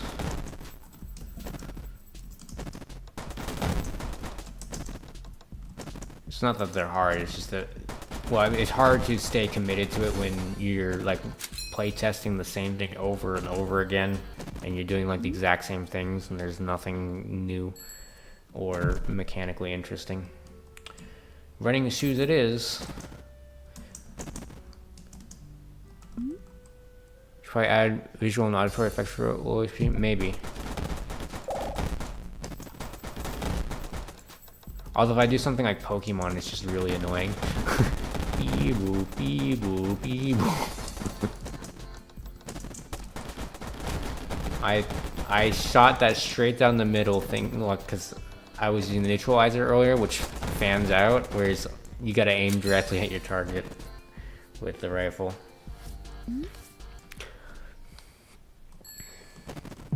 Okay. Oh, the Winter's Breath is right here, but I can't get it. I gotta go for something else. I might go for a sniper this time. But then I'm gonna be sitting there trying to roll smite, because that's the best thing for snipers. That should self-destruct, I think.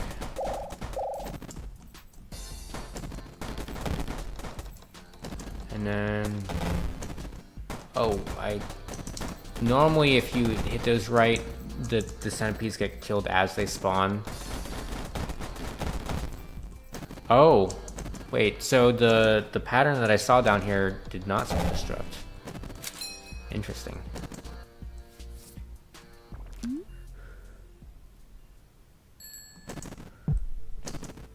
I think I can't even buy health.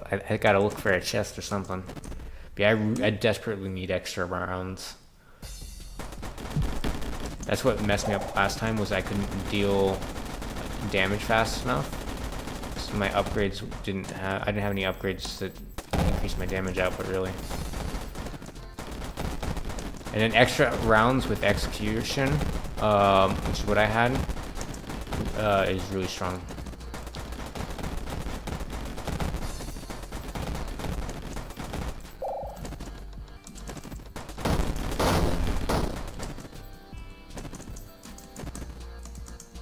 I might nerf execution to like make it so that you have to deal a certain like percentage of damage, so that you can't just use. There's a weapon called Dragon's Breath that has an absurdly high rate of fire but does really low damage, and the idea is that you apply on-hit effects, but since the execution is an on-hit effect, it's kind of broken.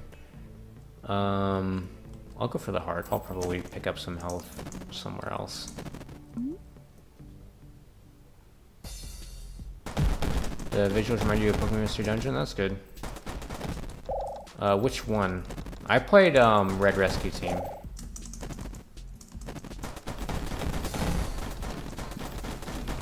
But I wonder if it looks similar just because the resolution is actually very close. It's close to what a DS is, but just slightly higher.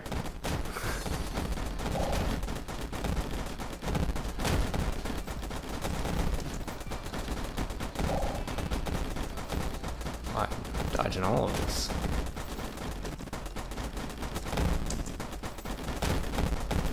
Playing pretty well right now, if I do say so myself.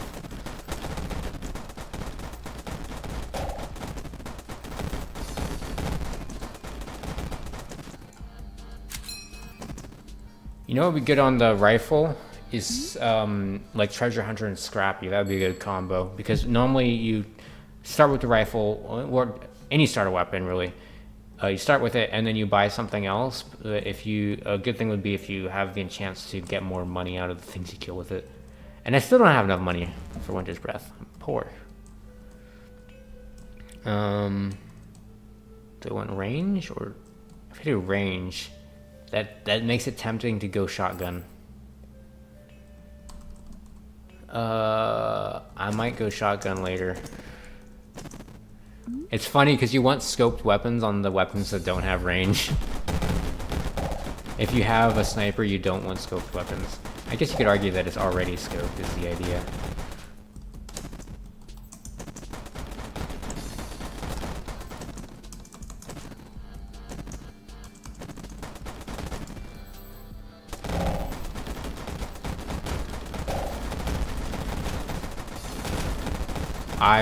I heard so many executions there, which is nice. I think, is it my secondary or my primary?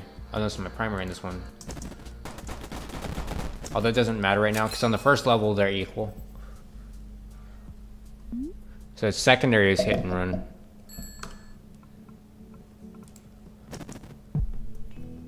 The bow, I buffed it a fair bit. I think it's actually pretty strong right now. The only thing is it feels bad to use because you have to draw it. It doesn't shoot immediately. You have to like pull back your arrows. And it makes it so that like if you're switching back and forth between weapons a lot, it really hurts you. But the actual base damage is pretty high. And I think it's pretty strong with Smite, maybe? Or no, I think the damage might be exactly 3, so in that sense it might not be great. But you could put Sledgehammer on it and then get Smite, and then it would be pretty strong. Do I want Cleanse? I'll go Cleanse.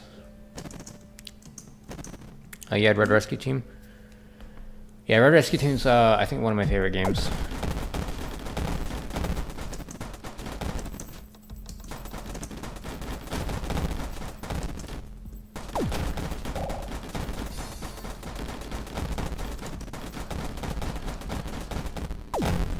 Now the question is, did you beat it? And by beat it, I mean the one, is it a tower? In the clouds or whatever? Because there's all the post-game content, like, I think one of the things is like getting Guard of War and other random things you can do.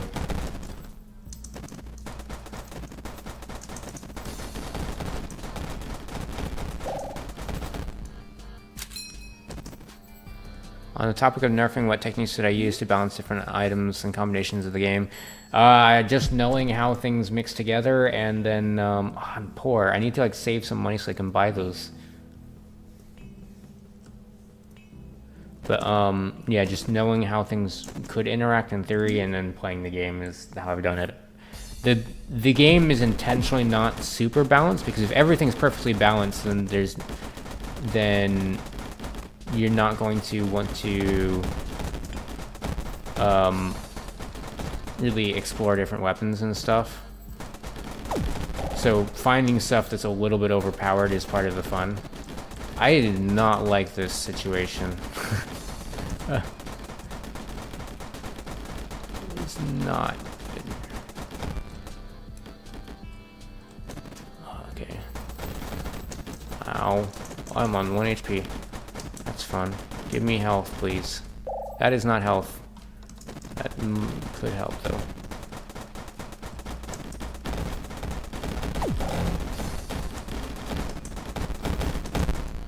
I can't even grab the scrap, because if I do, I'll probably die.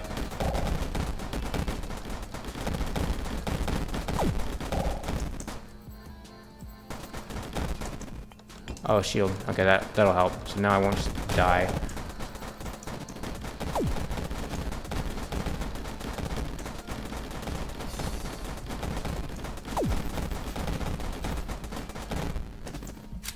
I survived.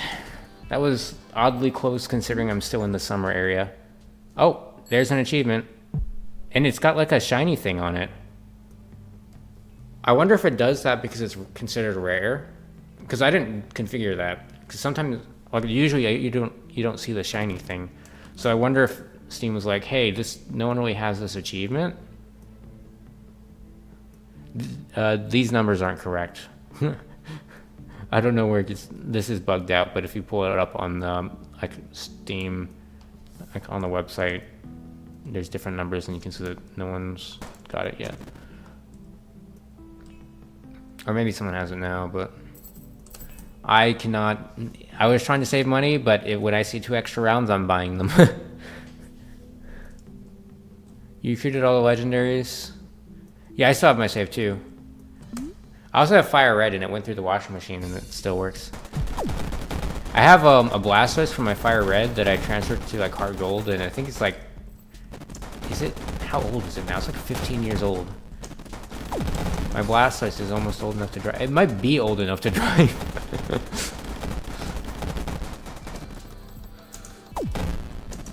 Okay, this wave is turning out a lot easier than that beacon one. I think what happened on that other wave was just I got unlucky with how the automata played out, and it just created a lot more machines than were originally spawned.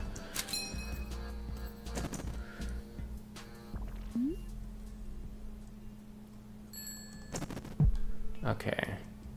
So I'm gonna not buy anything. This is a little bit risky here, but I think I can get through this wave fine without buying more health. Because there weren't any potions. I would have bought a potion, but I would have had to bought a heart if I wanted to heal some. What's going on up here? I saw the pattern on my mini map. I don't know if you guys saw that. It was a little bit crazy.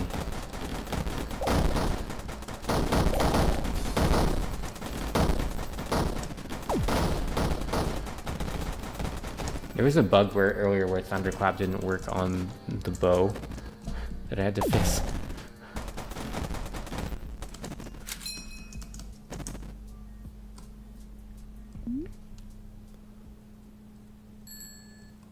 You have a shiny Noodle King on your Fire Red?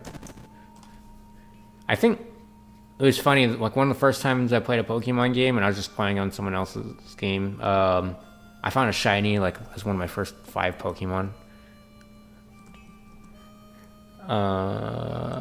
Okay, so in this situation, I'm gonna go for the confusion. Some funny things happen then. And then I don't know if I want to get cash overflow, because it depends on what weapons I have, really. This is a really funny weapon, but I don't want to use that here. It might be, like, the Chaos Ring might be really strong. I'm really not sure, because it's so hard to use without just accidentally getting yourself killed. But, like, all of its shots are pen, and they do a decent amount of damage. I think it's 2, and most things have, like, 3 health. So I think you just have to hit him twice and it'll kill. But yeah, it's just, like, basically, each normal shot is, like, 8... I think it's 8. That's actually phase rounds from like the rifle. So, or is that what it's called? My secondary thing, that thing. There's like 8 of them. The only thing is they go all around you, and well, they also, since it's like 2 damage instead of like 3, you end up. Oh yeah, I got the hand cannon and sledgehammer. That's a good combo. The only thing is now I gotta survive this next wave because I don't have any health.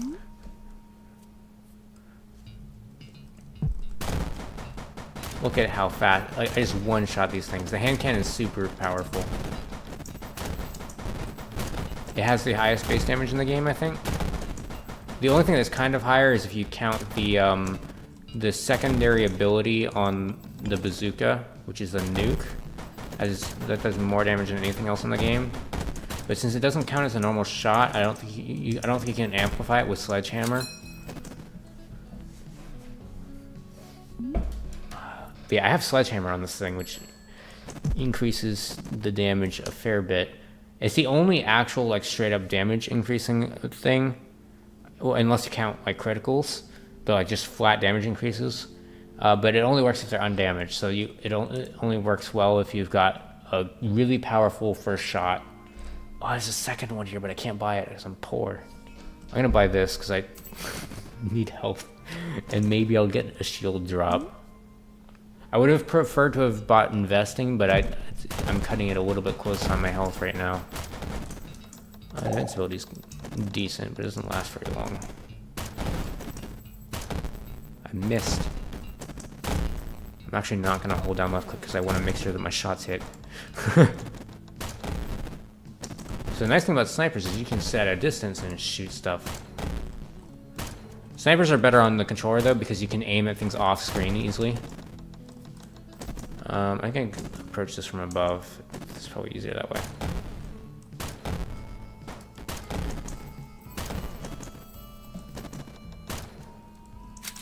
Okay. There we go. That's not too bad. Yeah, the hand cannon is really powerful. If I get, there's a upgrade called penetration. If I can get that, I'm pretty much set.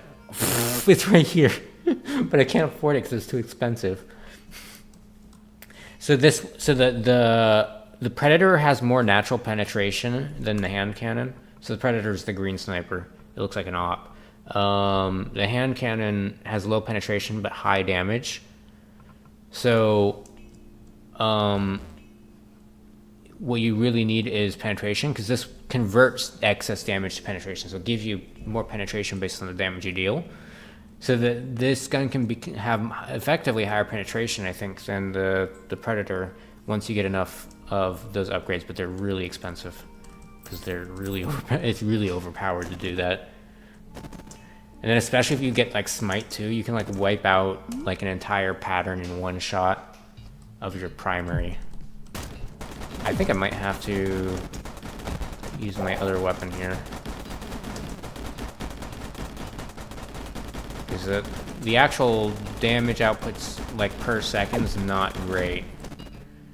Because it does have some penetration. It'll hit 2 things, whereas the rifle just hits 1. So I think the damage when you actually hitting 2 is higher than the rifle, and I can also one-shot the spawners, which is super helpful. But yeah, so if I'm like shooting a beacon where I'm not using that second hit, then yeah, it's not super great.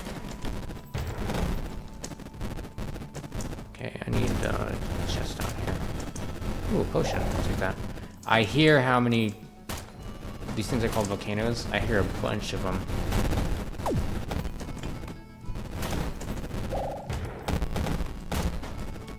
I'm taking so much damage right now.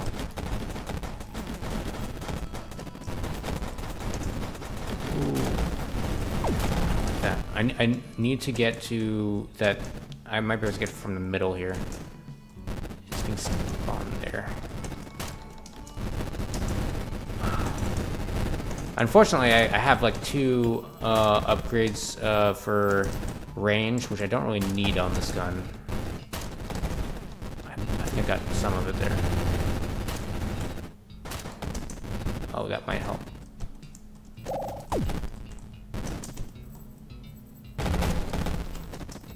Ooh, yikes, that's not good. Get out, get out.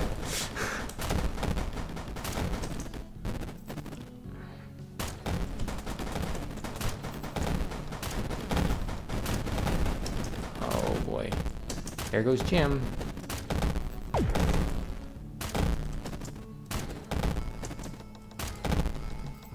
Oh, yikes. I think I got it. There's one more here.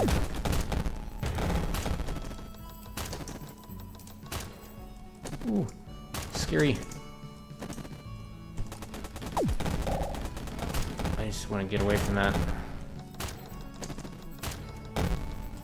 Oh, that, I'm one shot. Is there another chest around here that I can use? Fortunately, this map kind of keeps things a bit self-contained. Unfortunately, since I don't have penetration, I can't clear this very fast, and my rifle doesn't have very good enchants on it right now, or a very high level. I just hope I don't die to miasma for taking too long. Because if you take too long on a wave, it'll kill you. It'll give you an effect that'll just eventually kill you. Oh, I rolled into that. I didn't get to enchant this thing. I had a really good loadout too because I had the sledgehammer. Man, that was unfortunate.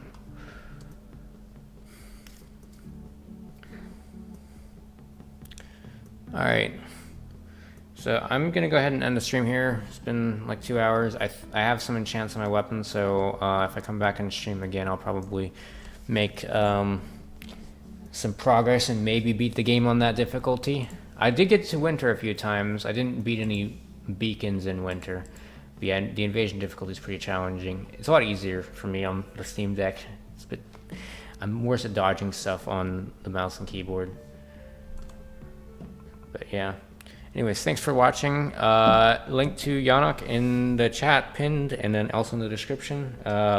It's on sale right now, so if you can get it now, you get it a little bit cheaper. It's 10% off, and then yeah, it's only like $4.49, so $4.50. And then there's regional pricing as well if you're from a different country.